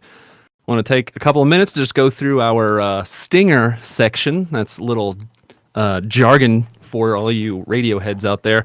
So, Rhapsody is a 5th edition game played in a post-apocalyptic setting set on this planet, Earth. Our players are currently in New York City, an underground settlement called The Garden. If you want to find more information about the setting, the rules, you can join our Discord by typing !D&D in the Twitch channel or clicking the Discord link below the YouTube replay if you're watching in the future. Rhapsody is a mature game in a mature setting, so when something bad like this happens, people tend to get a little more extreme in some cases. I didn't want to stifle that for the players. I didn't want to stifle that experience. So there may be some mature elements that show up from time to time in the game, some mature language. Just keep that in mind when you are watching along with us at home. I apologize in advance if anything is a little too racy or anything like that. But the world is a terrible place, and when something bad like this happens, it just tends to get worse, and we want to bring that feeling through in the game. You'll see that as we continue to press on. You've seen it in the past. Our two primary sponsors, inkedgaming.com. You can play your games with your style. You can use code TRS12 to get 12% off your final purchase of playmats, deck boxes, dice bags, battle maps for Dungeons and Dragons, and these cool things called gaming crates, which will let you carry and organize all of your gaming equipment, whether it's miniatures, maps, playmats, boxes, anything like that. You can get all of that with custom art as well. Again, you can use code TRS12 at checkout to get 12% off your final purchase. As I said, Team Rankstar as well. They host our videos on YouTube. You can also go to teamrankstar.com to get all of your news and updates about a multitude of different digital card games and other digital versions of traditional games such as D&D there as well. The music that you heard during the break was from Max Tunes at taketones.com. You can go to taketones.com and get your free, copyright-free music that you can use in your Twitch streams and your YouTube videos or anything in between. All you have to do is shout them out every once in a while. But they have thousands of songs that are royalty-free that you can use. So head on over to taketones.com and check that out. Roll20.net is how we play. You can see that on the screen when we're doing battle maps and things like that. Roll20 is a fantastic application, completely web-based. They have mobile interface and stuff as well that we have had to use from time to time when there's so much going on. But you can sign up for free at roll20.net and play hundreds of different systems with millions of players all across the world. We all play across the North American continent, and 99% of the time, it works out very well. And when it doesn't, it's usually our fault. So head on over to roll20.net, start your free account today, and start rolling some dice and swinging some weapons. Last one, of course, is Wizards of the Coast for making Dungeons & Dragons. It's been going strong for decades. Some of us have been playing for that long as well. So thank you again to Wizards of the Coast for creating this game that has brought us together. It has been a blast to play in the past. It'll be a blast continuing to go forward, and it has allowed us to meet new people and enjoy their company. So I think I speak on behalf of all of the group except for maybe Jeff. Thank you for bringing us together and letting us play this game together. So you can find me on Twitter at MantedMan and get updates every day, every week, anything like that. Or you can go to our Discord and get that information and see the living document, ask us questions about our characters' motivations or how I'm bringing the story to life, all of that kind of stuff. And a special shout out to Flailing Wings Art. That is the art that you see on the splash page. All of our character commissions as well come from Flailing Wings Art. That's Danae Keener. You can find her at flailingwingsart.com. You can find her on Twitch at I think it is slash. I'm going to tell you right now. Do this. Fuck it, we'll do it live. It's a mature campaign. Twitch.tv/Danae Keener. That's DANAEKEENER. So, Danae has done some fantastic art for us. We'll continue to do so as we progress through, since we've lost some characters along the way. So big shout out to her. Not any even kind of paid sponsorship there. Just we love her so much. She's done a lot for us over the last 3 or 4 years now, actually.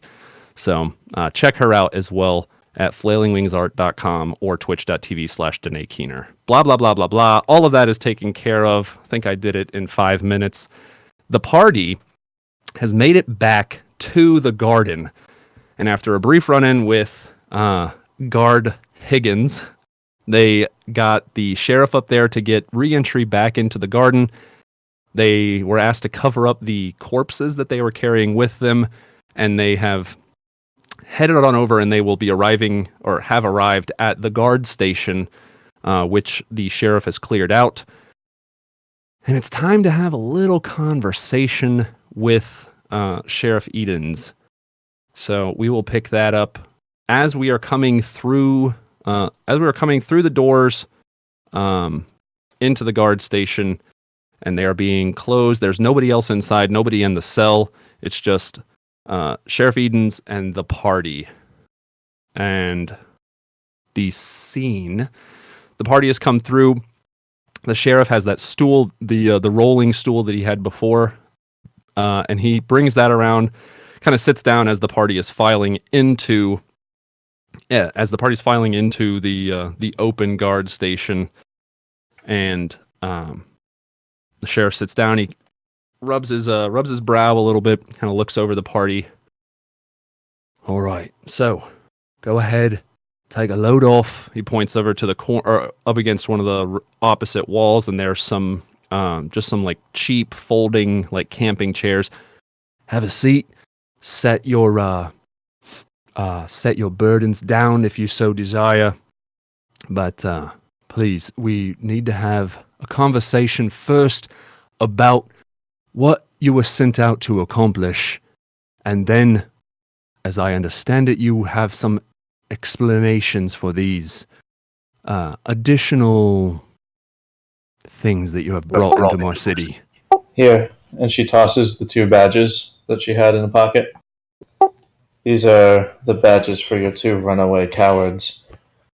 We have in one of our bags the hands, which you should have his handprint, of the crazy man that they kidnapped. Your 2 guards went down to a police safe house with this man, found the guns in that safe house. We caught them while they were sleeping. Upon hearing us, they took a shotgun to this man's head, blew it clean off, and escaped. We caught up with them as they were begging the Church of Victory to save them from us. I believe the Church of Victory will do worse to them than either of us ever could. So you have 2 runaway guards. The man that they kidnapped is dead at their hands. And not that I do not trust your story, but and he kind of looks over the rest of the party. All of you corroborate these the activities of the past few days. Do you agree with this story? Well, yeah, that's what happened.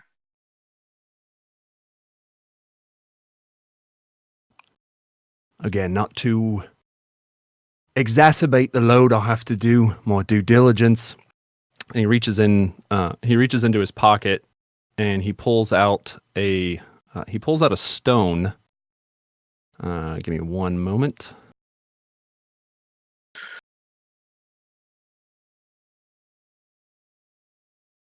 So he pulls out a stone. It is it's a long, very geometric stone. It's 3-4 inches long. It is black and comes to like an obelisk point. Doctor, you'll recognize this as a black amethyst crystal. Significant value in this. You've only maybe seen one in the past. But he holds that up. If anybody would like to dispute what is being said, ample reward for the truth. If that is not it, only one chance, please. And he holds that stone up in front of him when he says this.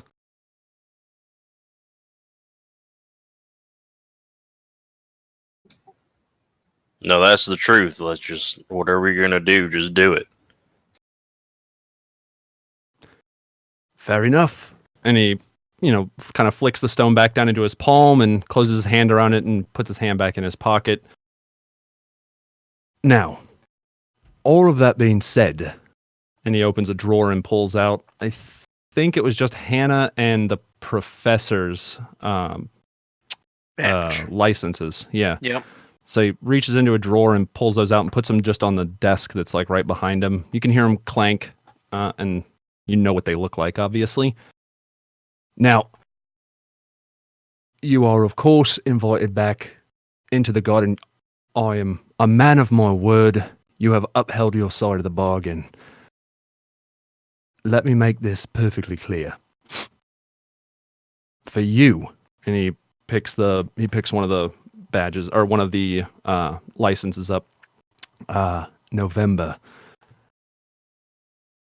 I already don't like you. I've only interacted with you a few times. My gods, they talk about you and have for some time. You are a menace, but you are not a problem. More of an annoyance. I would like it if I never hear your name, if I never see your face, it would be too soon. I do not have anything against you. It just seems that whenever your name comes up, there are complications. Am I making myself clear here? Right, yes. You don't want to see my face. That's one. And two, you also don't want to hear my name. But, I can't really control, what other people are saying. I've never been able to control other people.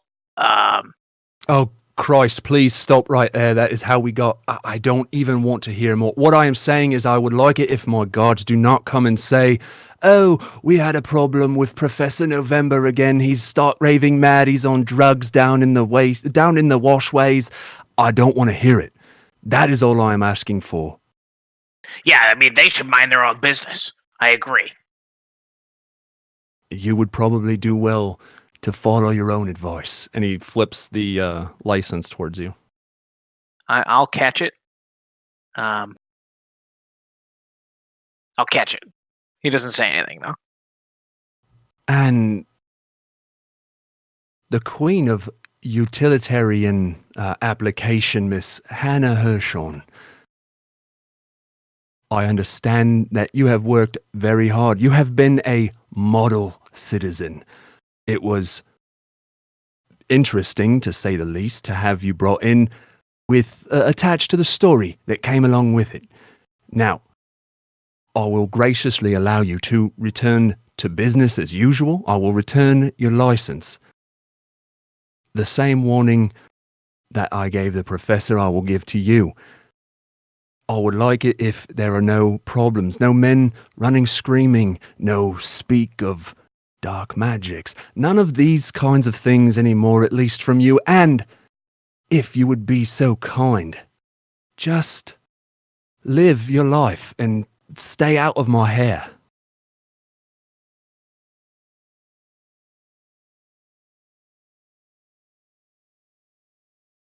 She just looks at him silently. She doesn't have any emotional stamina to bicker words here. And he's holding the license in front of him, kind of waving it back and forth a little bit.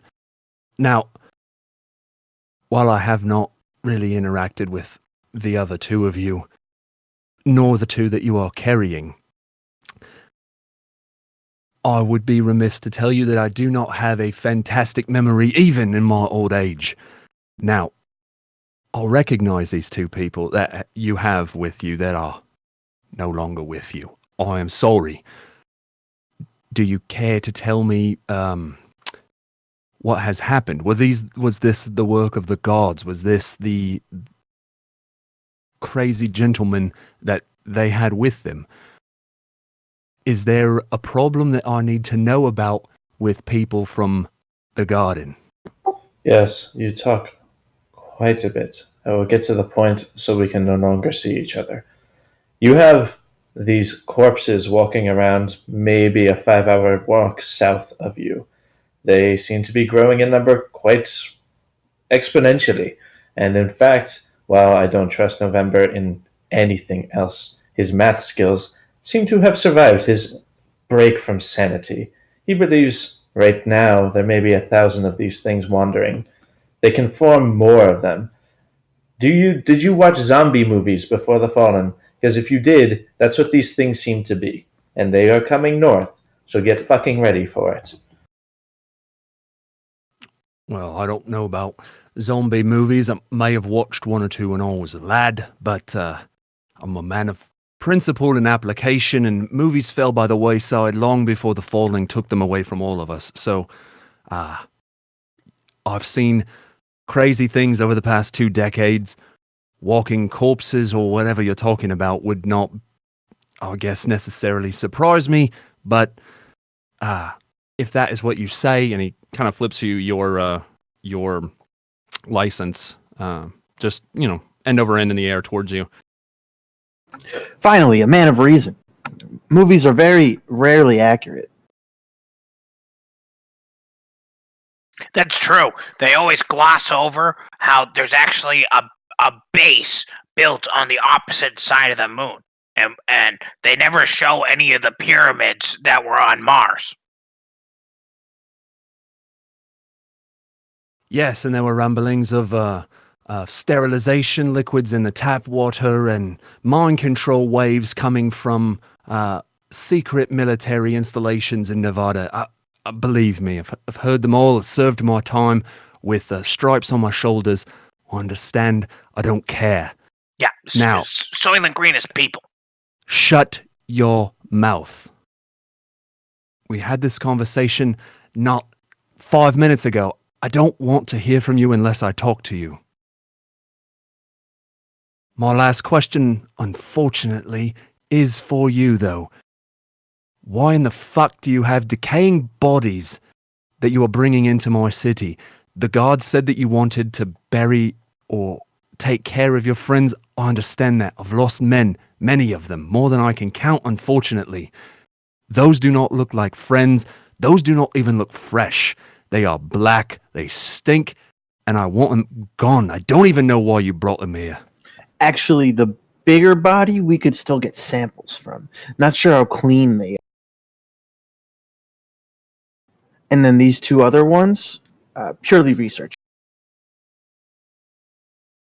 I'm the doctor, by the way. Yes, I'll remember our brief encounter before. Quite intelligent, but also potentially problematic. I appreciate your answer. Samples for what, mind you? This room is closed off. Yes, door is closed. It's a stone building. The door is a He's like heavy directly metal door. asking him as if like, Oh, no my one else- fault. Sorry. He kind of looks around back and forth. Yes, you and I are the only ones in here, and there is not a lot of places to hide. For the cure.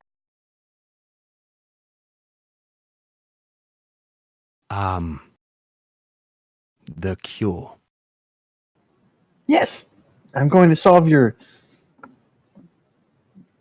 body problem. You've got these walking things.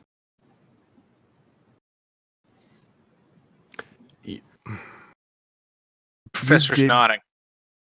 You did just acknowledge that I am a man of reason. You don't really expect me to believe that there is any more of a problem today than there was yesterday or last week or last year, right? Oh, I would also like to explain to you that the cure is to try and prevent the falling from ever happening again. Hmm? We don't know if it'll happen again. Happened once. Got to prepare. Well, absolutely. What do you think I've been doing? Well, that's what I'm trying to do. I'm trying to prepare everyone. We're talking about the cure, man.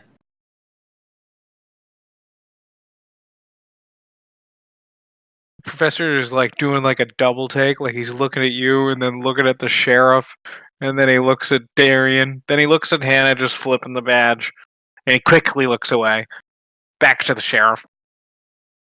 Right. See, you know, these things were the walking around ones.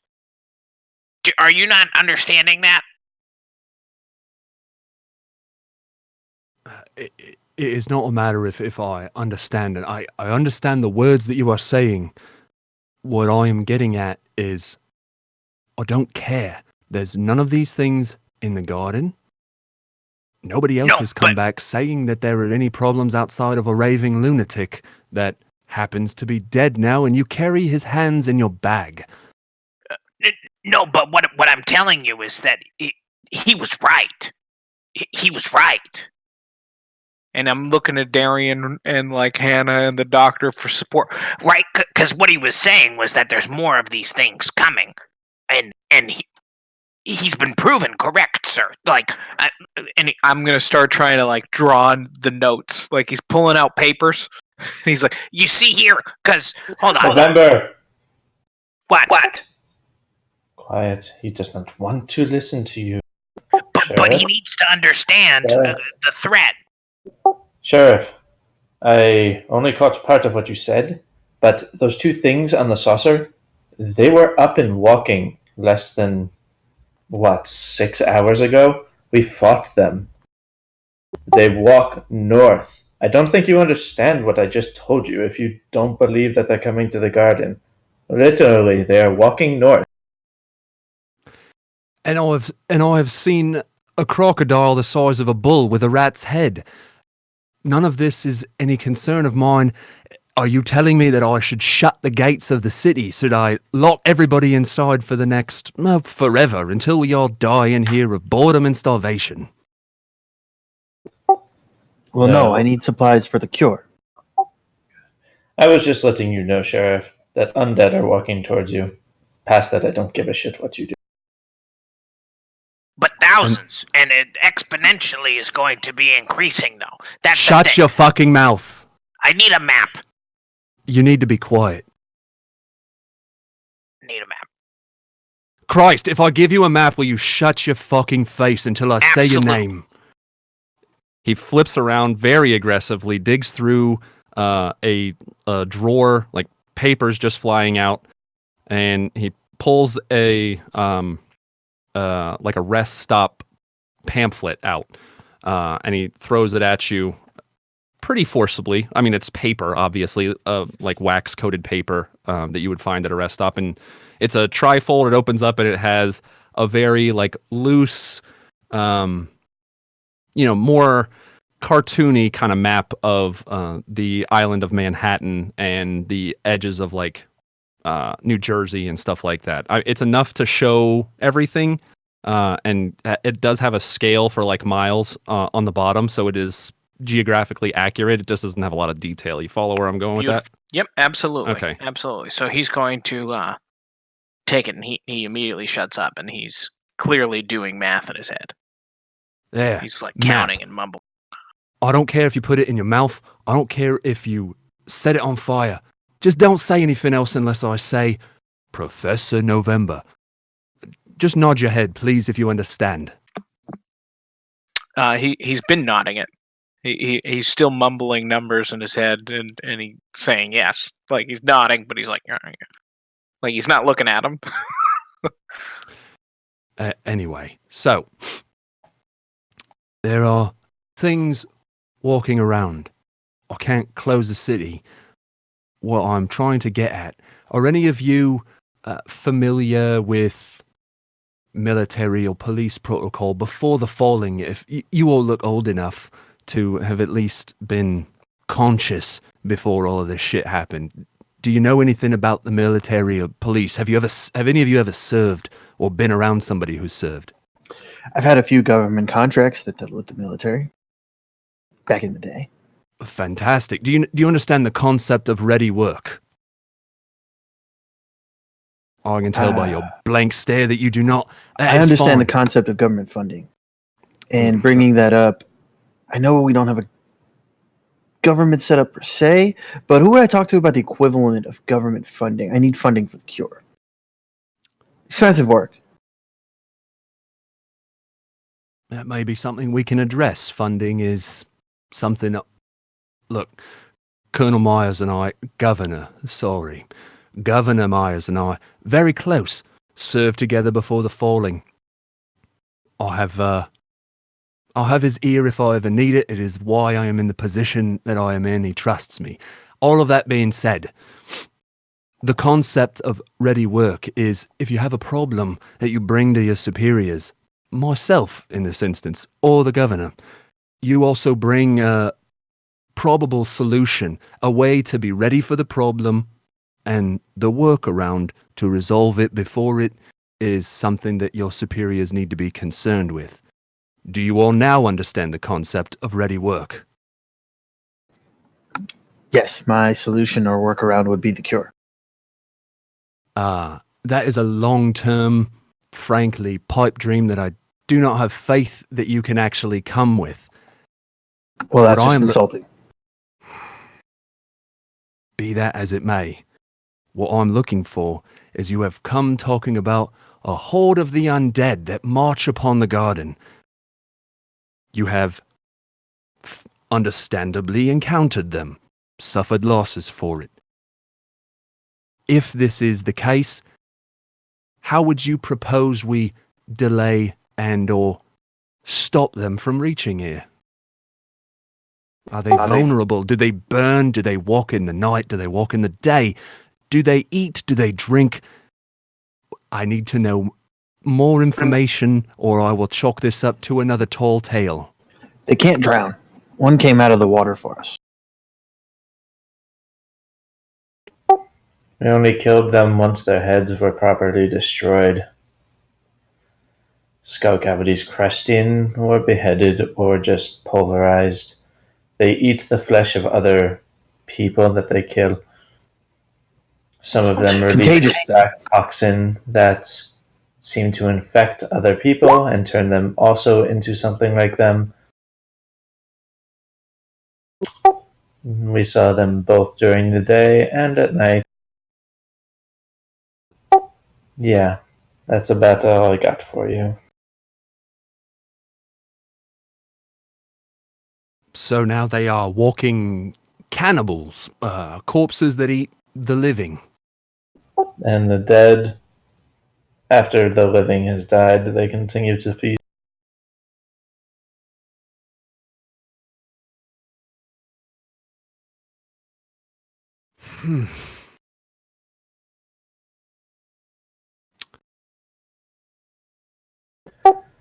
Sheriff, I brought this information as a goodwill towards the people of the garden. You take it as you want. We scouted down south because of what you sent us to do. I thought you might be interested in knowing something that can turn other people into themselves. If you only want that with solutions on how to fix the problem, I have nothing for you. I appreciate the honesty, and if I am to return the favor, or find your story outlandish, it's not that I don't believe you, but without proof, I can't do anything. Yes, you have decaying bodies behind you. You have been through a very traumatic experience. I understand that. So, forgive me if even a collaborative story, the details seem outlandish. I know. Send some scouts down south. It's about a 5-6 hour walk. They can get there and back in a day if they hurried and just scouted and didn't engage. This is not something you have to take my word for here. You literally can have someone walk south and see them yourself. They are on every 4th street, maybe. Once you get down to, and Hannah says a street name that I don't know as a player, that she thinks is a decent way of saying where is south. Once you pass 17th Street. Get down to about 17th Street and you'll start really seeing them. Maybe before, depending on how far they walk. Fair enough. Now, Doctor, you requested the possibility of government contract funding. you do something, you get rewarded. Is that what I'm understanding? Some additional funds to continue your research. Yes, I believe the cure is very important to the survival of mankind. As do I. If you are half as talented as you think you are, maybe you stand a chance of doing something. There are I small made that things- one grow twice in size for about a minute. Pointing at Alex's body. Well, if that is the case, it is impressive. I don't know how it stops the falling from happening again, but I'll take your No, word that's not for the it. cure. That's not the cure. That was just a fun little project. But he grew. It worked. Look, I'm going to go against my better judgment, and I'm going to pay a compliment to you for. You are, excuse me, you three. I apologize. You are skilled. I don't know any other way to put that. Oh, sorry, it is 4. Retcon. You 4. You are skilled. I don't know another way to put that. Do not take a compliment any more heavy-handedly than it is meant to be. You produce results. Is that a fair assessment of what you have done over the past few days? Yes. Now, I can stomach talking to you. The woman, I don't even know if she's paying attention when she opens her mouth. Mostly logical that comes out. This one, I haven't heard him say a word as he kind of motions toward Darian. And that one, I would be fine if you sewed his mouth shut, as he points to the professor. All of that being said, results is all I care about. So, I've received, if you would entertain something, I've received a couple of reports, one from some of my own scouts, as you have said, I do send them out. The other from the adjudicators. They are related. So, I think, actually, from your previous story, the last time that we met, the professor and Miss Hirschhorn, they interacted with a lady by the name of Bandit, yes? Yes. The While professor is still doing math. while she is trigger happy, a bit aggressive, abrasive, problematic, she also produces results. The problem is that her father works for the adjudicators, and she has not been seen in a while. She has not checked in with him. Both of these are a touch concerning. My scouts have reported that something very strange happened at the beginning of today, actually. I don't know if you remember, but there were these whirly-birds before the falling, helicopters. A helicopter was seen flying from the south end of the city, headed in a slightly concerning direction. Now, normally I wouldn't relate two things together without more proof, but Bandit had a tendency to keep the company of other skilled individuals very close to her. Marked them and their licenses with a little symbol so she could identify them. That willingly, of course. Now, amongst those were former military, police, people of unique skill sets, which makes me think that one of them may know how to fly a helicopter. I would like to know where she went. I would like to know why she went, and if she can be recovered alive. I'm sure her father and the adjudicators would be quite happy. I'm tired of having them breathe around the garden on a daily basis. It's not something that people like, and it's certainly not something that I like. I keep the law here. I keep the peace. I do not need judges doing it. Do you understand where I'm going with this, Doctor? Yes, I follow. I'm not the best at working with others. You're not the best. I understand that. I respect knowing one's own limitations. What you are good at is telling a mostly coherent story, and I don't have to talk with these other ones if you are with them. Do you follow where I'm coming from with this? Oh yes. And to be fair, these ones are fine. I just I have some bad track record with other scientists. Just wanted to put that out there.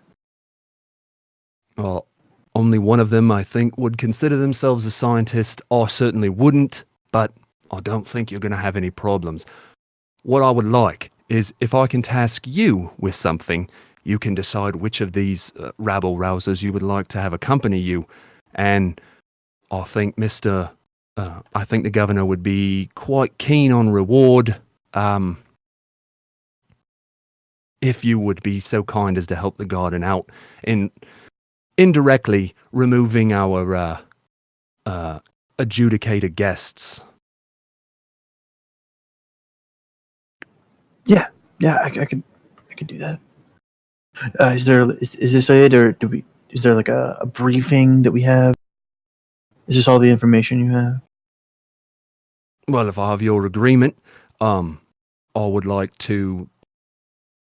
I can tell you the direction that the scout said that the helicopter was flying, and that is all the information I have.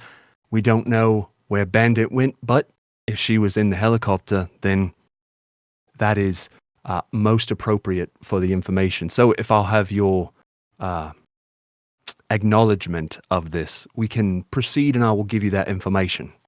Oh, she probably went south. Shut your mouth, please. I do not want to hear your voice. Just give me another couple minutes with the map. And I'll have a better idea of where I think she went. Doctor, do I have your Yes. agreement for this government contract? Well, I'm in. I can't speak for the others. Don't speak for them. Don't want to. I don't care what kind of team you put together. If it is them, if it is others that you trust, that is fine. You are the one that I am working with. Oh, then I accept. Very good. So while he's been talking, you notice now that he's been writing in a little notebook. He pulls a piece of paper out, and it's got rough language around the search for and retrieval of Bandit or information thereof, payable from Sheriff Edens and by proxy Governor Myers. And there's a line for a signature on it. It says updates every 10 days or as they become available. And there is a blank line for the reward section, like right below the signature, essentially. Now, I don't speak for the governor, but I understand where he lies. And he writes on the notebook paper and then flips it back around, and it says $5,000, and it's done in pen. I think this is a good starting point. There will be more to come, obviously, if you are able to bring Bandit back. But this is the initial offer. If you sign this, you will be contracted by the controlling interests of the garden, myself included. I will take any repercussions from the governor. You do not need to worry about that. I'm not speaking for him, but only of my own accord as his sheriff. I would need test subjects too.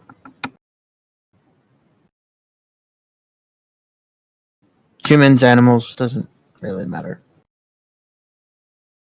That is not something I can grant you. They would have to volunteer, or if you were to find animals outside of the garden, you may do with them as you wish. What about a safe location to see? My lab doesn't. I can't really hold things, and they become quite aggressive when turned.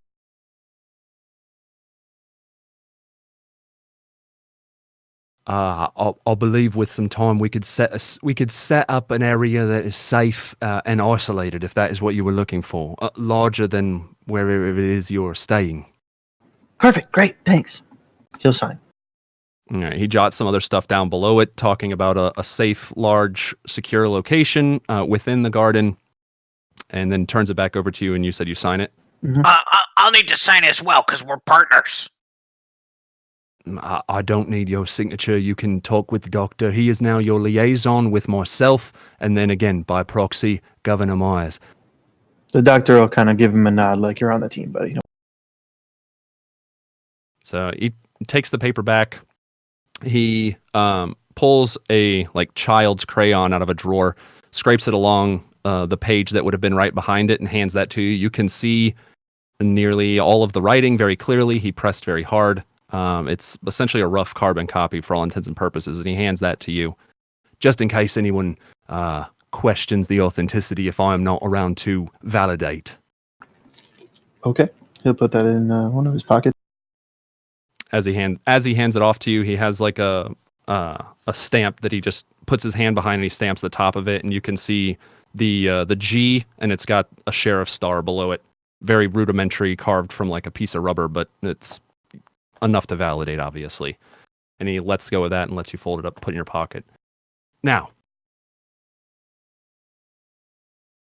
the helicopter was seen leaving the south end of the island, and from what I understand, it flew to the southeast in the direction of Long Island.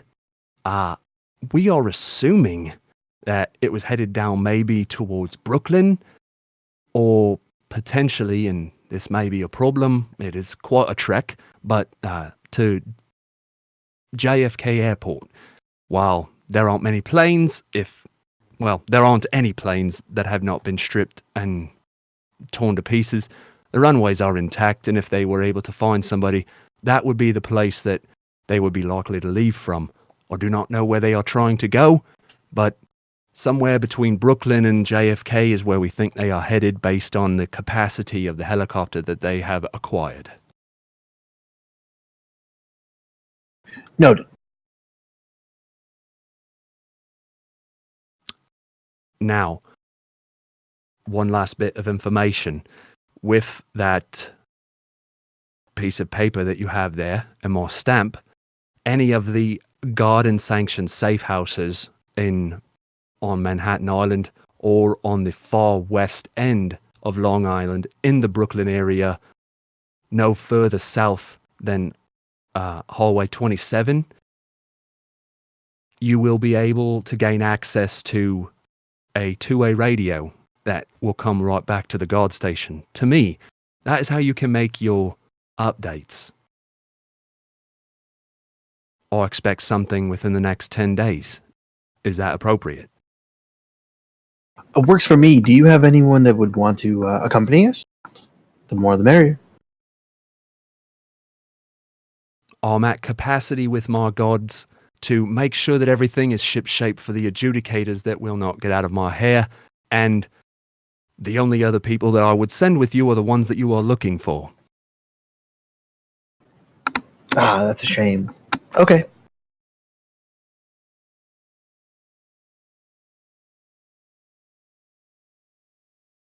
If there is nothing else, I am tired of my god post stinking like the dead. So if you would take yourself and your merry band with you, I will hear from you either in person or on a radio in 10 days or less.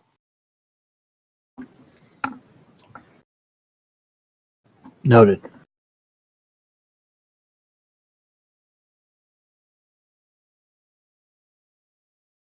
It gives like a downward hand shooing motion.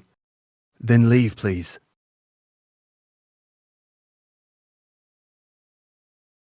As he does the shooing motion, that kind of broke the camel's back for Darian. So I just want to understand some things correctly. I understand you only want to the doctor because we're uncivilized or we aren't worthy to talk to you, but you're supposed to be keeping the peace here, right? I did not know you were capable of speaking, but yes, that is my one sole job. Oh yeah, well there's a problem. You don't listen very well, so you can't understand that people might actually want to speak. Well, where I see it, we just been doing your job for you because we fixed your issue with your guards, and now we're gonna go find people that you can't seem to find yourself. And I've had a really bad day, and I feel like even though we did this last job for you for free, we might need some compensation right now to take care of our friends who very violently died trying to fix your problems. You took care of my job for me. You mean the one that was catalyzed by your friend's actions? Am I understanding this correctly, big one? Oh, well, as far as I'm understanding, I didn't know that having your guards run out on you and trying to find things for themselves and defecting to the Church of Victory, was our fault. I think as you being their boss, that would be your fault, correct? Oh, now we're asking questions. Oh, no, it's just simple. You were asking questions of us. I thought this was an open question and answer session. So he clicks a button under his desk, just kind of like behind his back. And Hannah, as you're approaching the door, you hear like a click across the door. There's like an electric hum and a click of, I don't know, a bar lock going in, something to that effect. Now, I'm going to give you the benefit of the doubt. You obviously lost friends. You're in a tough place. You haven't experienced loss like this, at least in 20 years or so, I'm assuming. I'm on the right track so far. You're a little shaken up. Oh no, I just didn't like the amount of disrespect you showed me and some of my other people here today after we just I'm going to stop you took right care. there, boy. I'm going to stop you right. right there. A simple yes or no for the next few questions is all I'm asking. You're a little stressed. Modicum of respect is what all I'm asking today. That's it. Just one little shred of respect. Fair enough. You acknowledge what I'm asking, and I will try and show you some respect. You are stressed, yes or no? Yes. Do you know why you were, and he holds up like air quotes, contracted to take care of my job? Yes. So you are aware that had I done my job, your friend here, and he motions to Hannah, and this one, and he motions to the professor, would probably be much further south at this point, in restraints, in a prison that there is no escape from. No. Oh, so you were contracted to do a job that you did not know all of the details behind then? Yes. Now, since we are all on respectful and truthful terms with one another, I would be happy to impart upon you a small iota of information, if you would so allow me. Yes. Now, these two that you have found your company with, the Professor and the Queen of Utility, did you know that they are potentially practitioners of twisted and dark magic? No. Did they happen to tell you why their accompaniment, the man known as Remy that you carry the hands in one of these bags of, did they tell you why he ran screaming from the abode that he was resting in with them? Somewhat. So you are aware that they invaded his mind, drew forth images that he was... I'm not talking to you, ma'am. We are exhibiting respect as your friend has asked for. Now, did they tell you that that is what happened, that they poked around in places that men and women are not supposed to be able to poke around in, that people of endearing and respectful nature shouldn't be putting their fingers into? No. And you can see like Darian's like teeth are clenching and maybe a little drip of blood is like coming out the corner of his mouth. So, if I'm laying it out in simple terms, had I done my job, I would have had to report that to the Council of White, to the adjudicators, most uneasy organization. And this meeting would not be taking place. So, and he clicks behind him again and the door unlocks. I'll ask you to leave. Understand where you're all coming from. Actually understand who you are keeping company with. And then, in 10 days or less, if you are working with the good doctor here, bring me an update.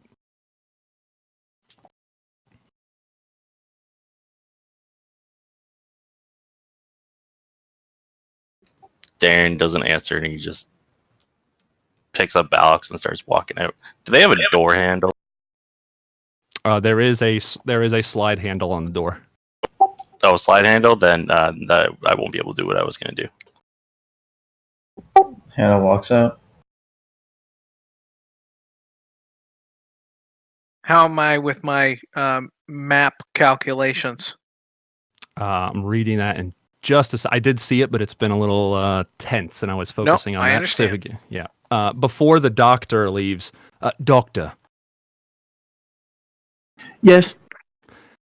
does your compatriot speak true? Do you need an advance on funds?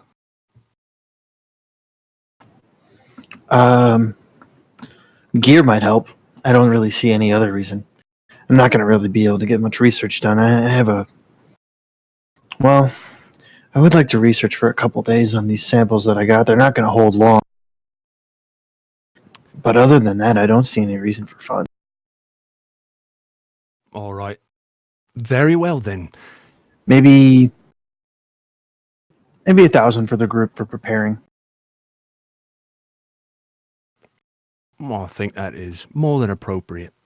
If you'll hold one moment, I will be right back. And he steps back into just a door that's in the back of the guard station. He opens it up, closes it behind him, and he's back out within like 20 seconds. And he's got some like rough gold coins that looks like they probably came from a museum. And he drops those into your hand. There's 10 of them. Well, I think that should cover you for $1,000 worth of prepayment. And he pulls out his notebook and scratches out the 5 and puts a 4 next to it. Sounds good. Thank you. I'll look forward to hearing from you in the next 10 days or so. Yes. Probably before then. I'll let you know when we head out. Maybe in about 5 days' time. Not Won't be- required, but I respect that decision. I'd like you to know when we first hit out. First 5 days for research and recovery. I think these guys need some time for some reason, but I Of definitely course. need research time. Yes, and I thank you for your service to the garden and to the remaining survivors of the human race. Great to be back doing government work, sir. And he turns back around on his stool on his desk, and he's writing some other things in his notebook. The door is open, and I think Hannah and Darian have left. I don't know where the professor's at. He's still looking at the map, doing out calculations. All right, give me 1 second. Let me read this message. Did Darian leave? Yep. Hannah's outside, and for the first time, she like meets your eyes in like inviting way, where her body language is not saying "get the fuck away from me." It's saying if you need to talk.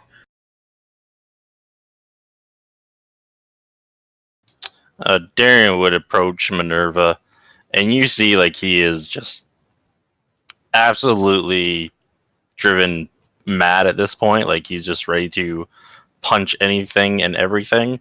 But since you're looking at him a little more nicely, you see he's calming down a bit. He would approach you. I'm sorry for that, Ms. Anna. That's I didn't want to cause more problems. It's just I was looking for a little more money so we could bury him properly. Fun to bury Bubby on her farm. Alex can be there as well. I know a guy in town.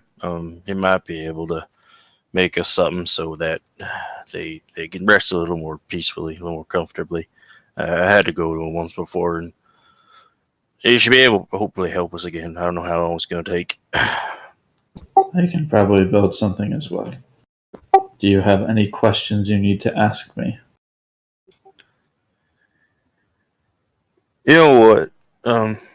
There's a lot of questions running around in my mind, but like I said earlier at the dock, I hope I've been judging you correctly up to this point, and just today's been really stressful. And I know you're going through a lot, just so I don't really want to push any buttons. Maybe we'll talk later in the future, and I don't really want to say anything that I might regret. My word that I made with you is the same. Darian, just meet me on Bubby's farm if you need to talk about something. You can bring Alex and set him down there for as long as you need. If you're okay, I'd like to go set him down there now. I need to Well- go take care of something. That's where I'm going now.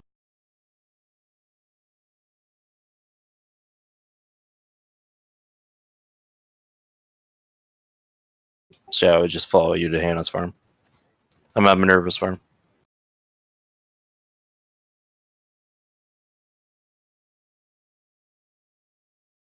The doctor would be exiting slightly after everyone.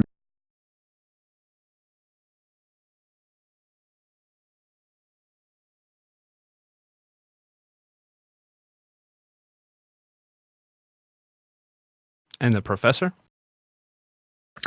So he's standing there looking at the map, trying to infer if that 45-mile radius where there's the epicenter of his math calculation of where the zombie apocalypse could be starting from, if looking at this cartoon map, he can infer like specific locations that might make the most sense.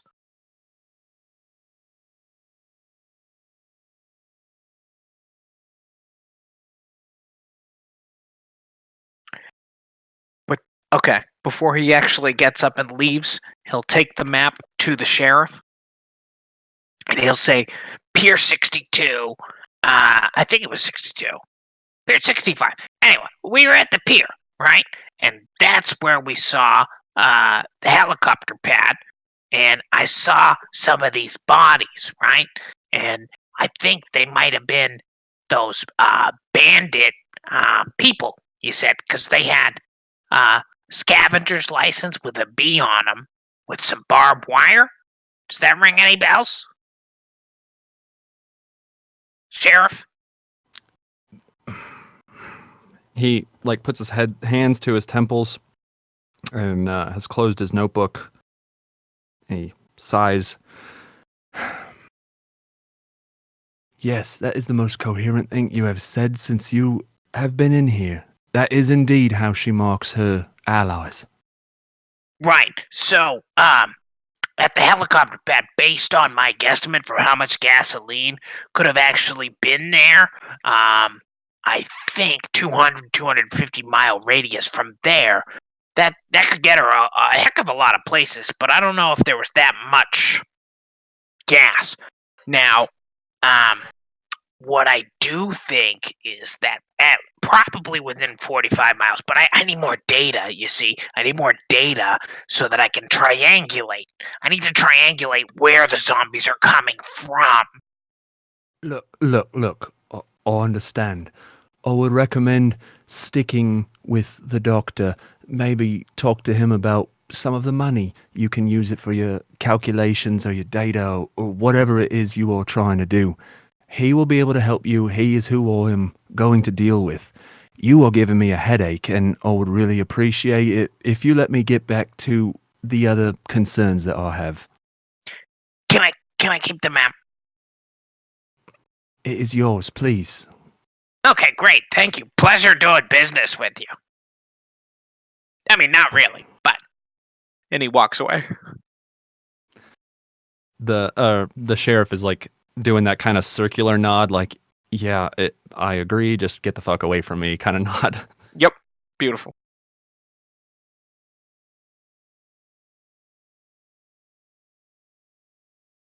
So the party and the disc are all kind of outside the guard station, correct? I think Darian and Hannah are already walking towards Bubby's. Okay, so the doctor is out there. You can see Hannah and Darian with their cargo 20, 25 steps away. He kind of watches them go, but he's not going to follow. He'll look to the doctor. You want these samples, right? I have my samples. I have no room to store those. Oh, I'm going to knock on the sheriff's door.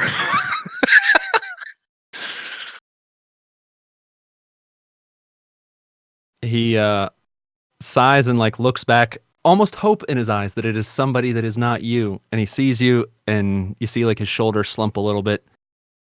Oh, Christ. Yes, Professor. the doctor doesn't have room to store these. Then you probably should have thought of that before you brought them into town. Right, but I heard you guys talking about getting him test subjects in a secure location. Maybe you could just put these in there. We said we would. I said we would find something that is days away. I'll have resources that I'll have to move. I'll have people that must be displaced. You will have to make do, at least for the time being. Sorry, doctor. The doctor's still outside. He turns around. Yeah, sorry, doctor. Sheriff says you gotta store them. No, I don't have anywhere to store them. Probably best to just bring them to the. They have plenty of room up there. I don't see why they can't. At the very least, good fertilizer. Oh, I'm not going there. I can't carry those things. Not strong enough. Oh, no, I mean, I'll bring them down. Bring them down where? To the farm? No, to the office. To the lab? No, they can't go to the lab. No place for them. Unsanitary, really. I thought you needed these. No, I need samples, and I have some samples. I need to be able to get samples at a later time, so I need them stored somewhere. But I think you need to talk to the sheriff.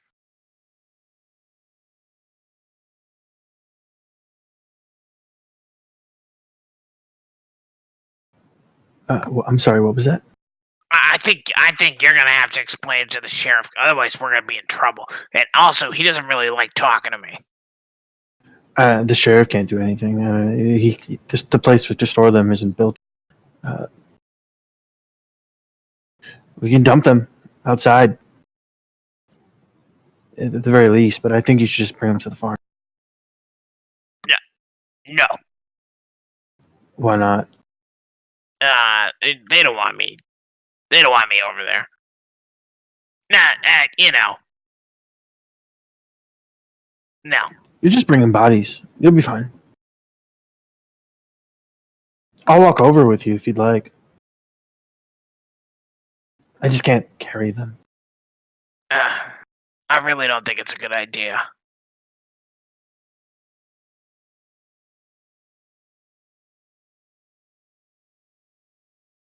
I don't know where else to put them.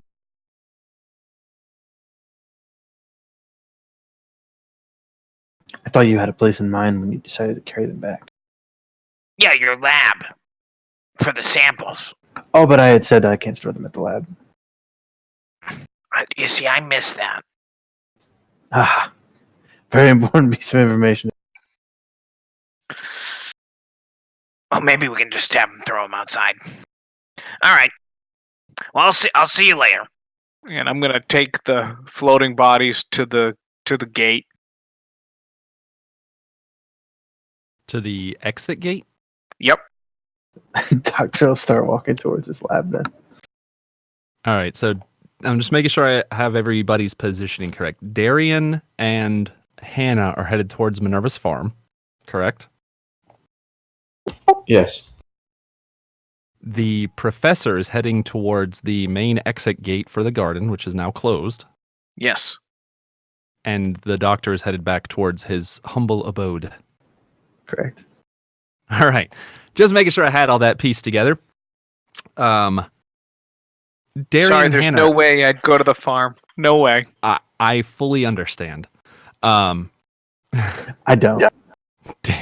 Darian and Hannah, are you walking in silence or are you talking while you walk? Unless Darian broaches a subject, Hannah is silent. Yeah, no, Darren is just trying to think. He's just processing everything that's going through the day, and he's still trying to calm down. All right. Then, Professor, you get to the gate. It is closed. Yep. There are a few guards that are there. You approach with this covered disc that you've had to refresh. You approach the gate, and the guards look at you a little questioningly, but they don't say anything as you approach. I'm gonna have to come up to them, and I'm gonna say, "Excuse me." And he's whispering conspiratorially. Sir, you're not permitted to leave when the gates are closed. I'm sorry. Is there something we can help you with? We've got a storage problem. You see, the doctor, he's working for the sheriff, and he can't store these, but he needs them for samples. Now, I have no place to put these, so I was thinking maybe we just chuck them out real quick. Or if you guys got a place like a closet, we can tuck these in.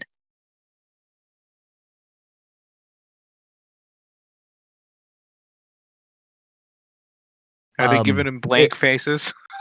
Yeah, that was the pause. Like it's the face that I'm making. I just don't have a camera turned on. You said you're working for the sheriff. Do you have any? He usually gives a writ or something when people are working for him that are not guards. You have something like this? No, the doctor has that because the sheriff doesn't like to talk to me. Oh, well, without that, I'm sorry. We can't open the gate, and we're certainly not storing whatever that is. Well, you can't have these wandering around. Like you know, the sheriff's gonna get mad if people, see some dead bodies. So where do we normally put dead bodies that you guys found? You gotta have a place.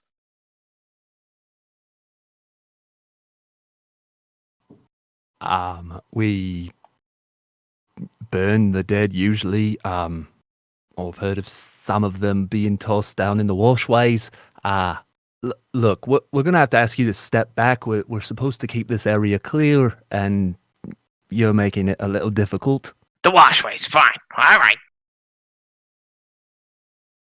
And I turn around and go to the washways as best I can with the dead bodies and slowly floating behind me. Yeah, super morbid. All right, so Darian and Hannah arrive at Minerva's place. And actually outside, putting a pen in a piece of paper is, what was her name here? Genevieve, Minerva's neighbor from down the way.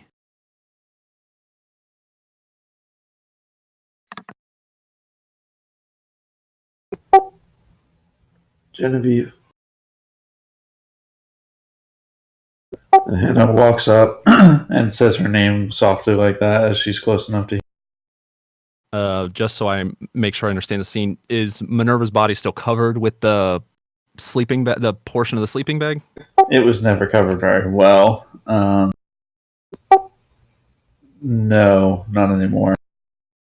All right. So before turning around completely, well, I had fully... And she just, stops, mouth agape. You could see her, eyes welling up, and it's like a computer screen that is frozen. I mean, she just has, stopped, and it's a solid, 3 seconds before she even makes a sound, and it's this, raspy, sigh, inward sigh, and she puts her hands over her mouth and she just like drops down. No, no, no. Hannah's leg just starts bouncing and like she starts crying, seeing Genevieve's reaction. She's like, and she can't get words out. She's swallowing over and over. She's not making any sobbing noises, but tears are running down her face now, and she's dry swallowing over and over as her leg starts bouncing. So Genevieve like wipes her face really quick, seeing that this seemingly young girl is crying. She doesn't even notice like Darian behind you. So she wipes her face with her sleeve pretty quickly and kind of stands up. She's still covering her mouth with one hand, but she pulls the note off of the door, and she like jimmies the door some and opens it up and like motions relatively quickly for you to get in. And Hannah does. And this one she notices Darian as well and sees the burden upon his back. And still, like, I mean, you can see like the tears coming down her face now as well. Come, boy, come. Still hand like over the mouth. Darian will just step inside. Hannah's laying Minerva on her bed. Genevieve has closed the door. She did not come in with, but you can hear her like outside, sitting up against the door, sobbing. But she has not come inside.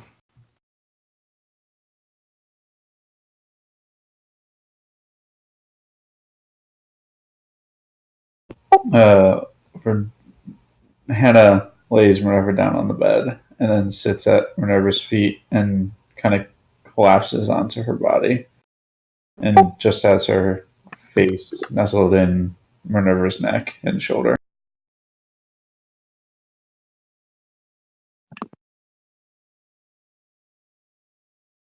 How attentive are you to your surroundings right now? Not at all. I mean, I'm not looking at anything. Yeah, 0. That's fine. Darian, what about you? What are you doing, and how attentive are you to what's going on around you?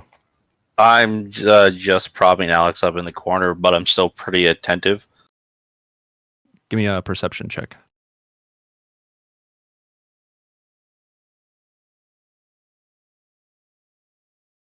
I'm going to take your passive. I was just seeing if it was any higher. So your passive of 13 while you're doing this. So like Hannah's cries are a little muffled.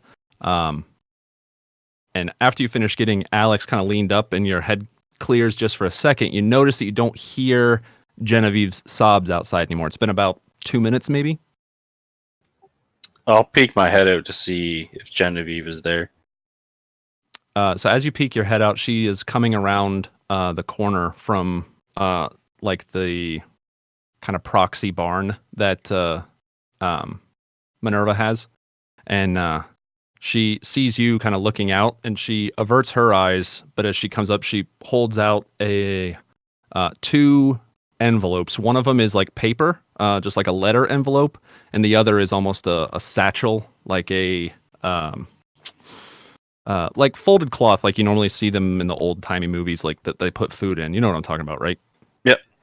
Yeah. So she hands that to you. She actively avoids eye contact. You can hear kind of the withdrawn sobs in her throat. So she hands that to you, and she turns and just starts walking away. So you have this cloth satchel and a paper letter envelope. I am going to take both of those, and as Hannah is at the foot of Minerva's bed, I am just going to lay them down beside her. I will just say to her, I know she probably won't respond, but Hannah, I'm going to step out.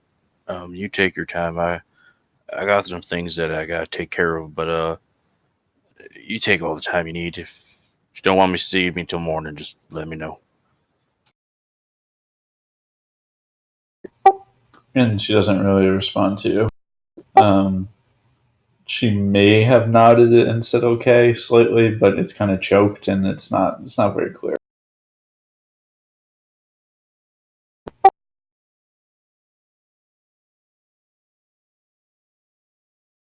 Yeah, so Darian would step outside and he's heading to a different location.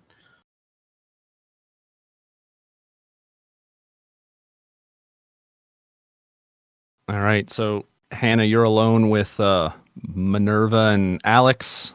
And Darian has left just out in Minerva's yard, it sounds like.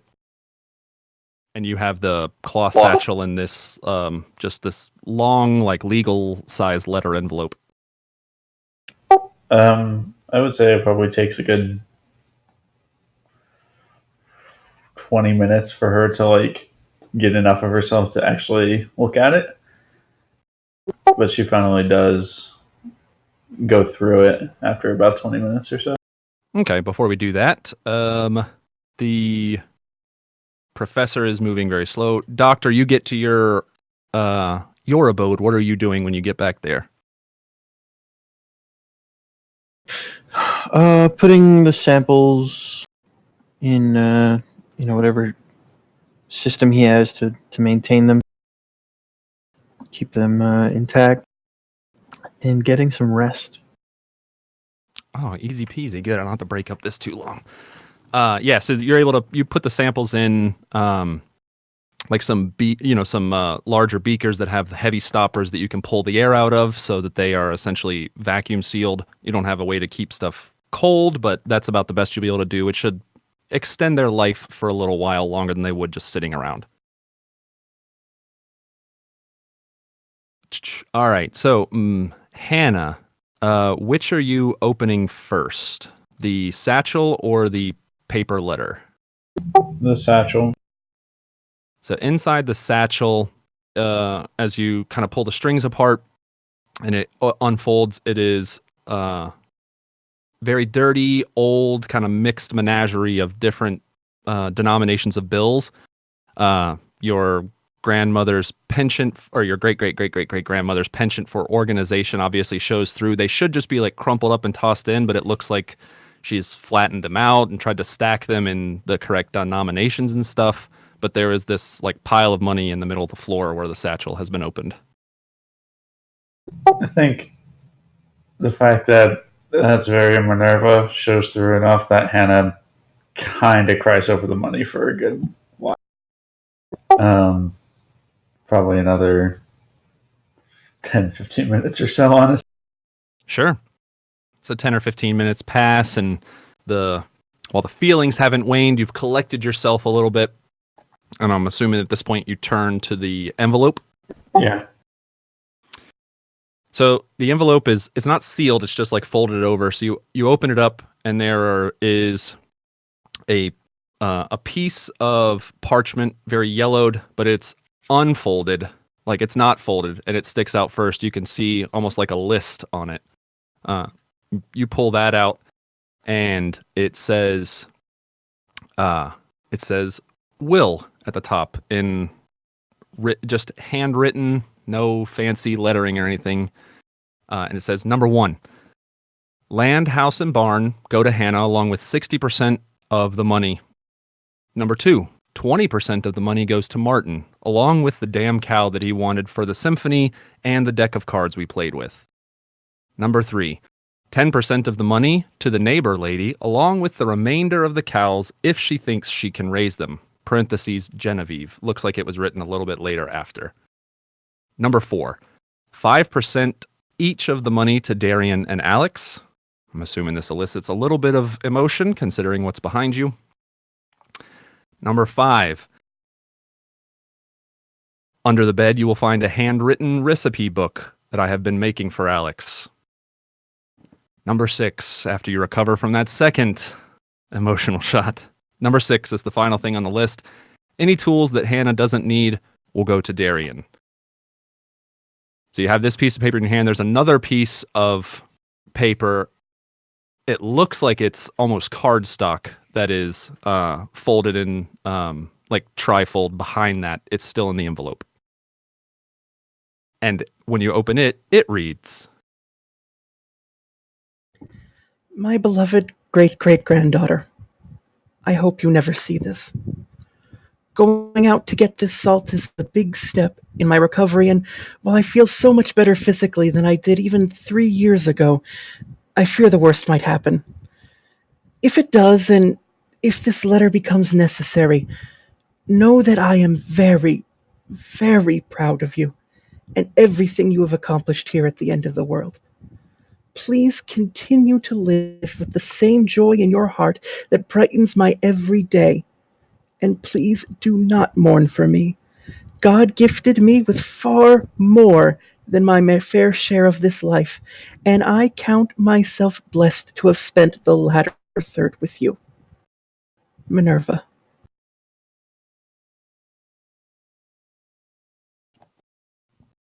And there's nothing else in the envelope. Yeah, she's just crying.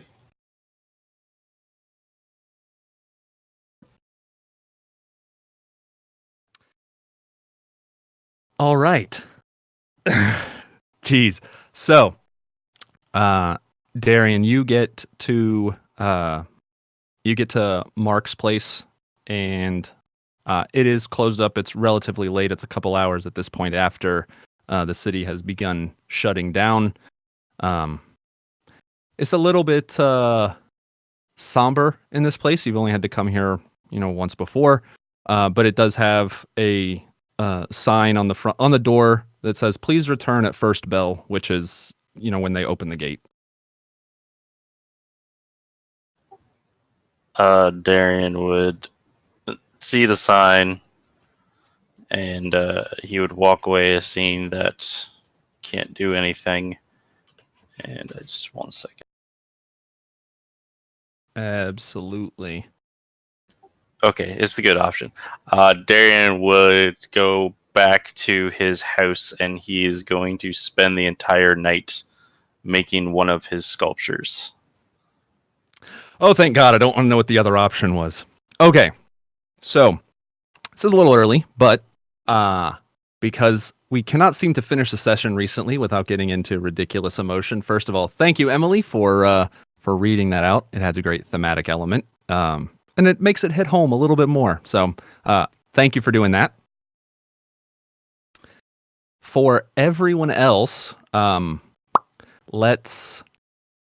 do experience. It's a whole mess of roleplay experience. You all did phenomenal. I expected nothing less. Before we do that, can I please have the nominations for the RP MVP for this session? I have no idea who you're going to pick. It's literally impossible.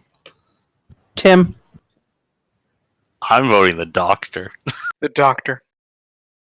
No, Tim, for that yelling on the way to the clothesline and then yelling at the professor, I think was a side of Darian we haven't seen yet, and I think that was great to see. That was role number 1 you're gonna see.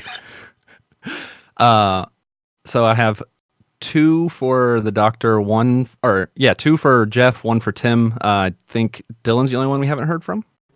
My My fault. Darian. Well, shit, I was going to say Hannah. Oh, thank you. All right. So it looks like I'm just going to go down. So Dylan, I mean, I can break that tie. That's why I'm here. But so Dylan, you said Tim? Yeah. Graham, you said Doctor. Jeff, you said Dylan. And then Tim, you said Doctor. And then Emily, you said Tim. So we got 2 doctors, 2 Tims. I would actually also have to say the doctor only by a small margin. So Jeff will be our MVP for RP this week. Partially one-sided just from how I have interacted with Jeff's characters in the past. Having to play such a reserved character through these ridiculous interactions right now takes a significant amount of RP skill. So that's the logic behind it. It was either the professor or the doctor. The backpack did it for me. Yeah, it was phenomenal. All right, so everybody gets 3. Well, except Emily, but by proxy, I guess you're technically getting this. So 345 experience. RP experience for everybody except Jeff. You get 375, 30 additional. Totals I have right now. Dylan, you're at. Let me make sure this is. Oh, it is not. Wow, I was like, oh no, it's not calculating. Oop. 1 moment. I'm extending the calculation here. My table has gotten larger than what it was.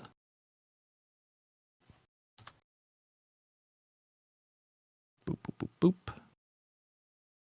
All right, Dylan, I have you at 3677 after today. Yep. Graham, I have you at 3667 after today. My calculations are correct. Oh, good. The arcane math is strong with me. Jeff, I have you at 3598 today. Yep. And Tim, I have you at 3532. Perfection. It's all I do. All right. Now, experience done. Do our quick stinger at the end, then we'll stay on when we're done so we can talk about the coming weeks. So, pull up these notes. That was session 12 of Rhapsody, The Long Walk Part 1. I think it'll actually be the only part for The Long Walk. So session 12, Long Walk Part 1. Thank you for joining us. Sponsored in part by Inked Gaming and Team Rankstar. You can check both of those out. inkedgaming.com, teamrankstar.com. Our music that you're going to hear in a couple of minutes from taketones.com. You can check out taketones.com, get your free royalty-free music to use in your Twitch streams, YouTube videos, anything your heart desires. Taketones.com can take care of that for you. Roll20.net. It's how we play together every week. We love it. It's a great system. It lets us sit down and do this and have fun all the time. And then finally, of course, Wizards of the Coast for making Dungeons & Dragons 5th edition and all of the editions prior. You brought us together. It would not be possible without you for any of us to have probably met. So thank you very much for that. You can check us out in our Discord, !D&D in the Twitch chat when you're here live with us. The information below in the description of the YouTube video. We have the living document. You can talk with the players, myself, find out anything you want. Follow along with the weekly RP. There's tons of it, and it adds so much more depth to the story. I encourage you to join that Discord and hang out with us. You can also follow me on Twitter for updates on the game, cancellations, anything that changes, maybe some stuff for giveaways in the future. I don't know. You can do that at MantedMan. I'd love to talk to you there. My DMs are always open for people who are following along. So with that, thank you so much for joining us. I'll put updates out for our next sessions on Twitter. That's what we're going to talk about after this. So everybody say goodbye. Thanks for joining us. Goodbye. Bye.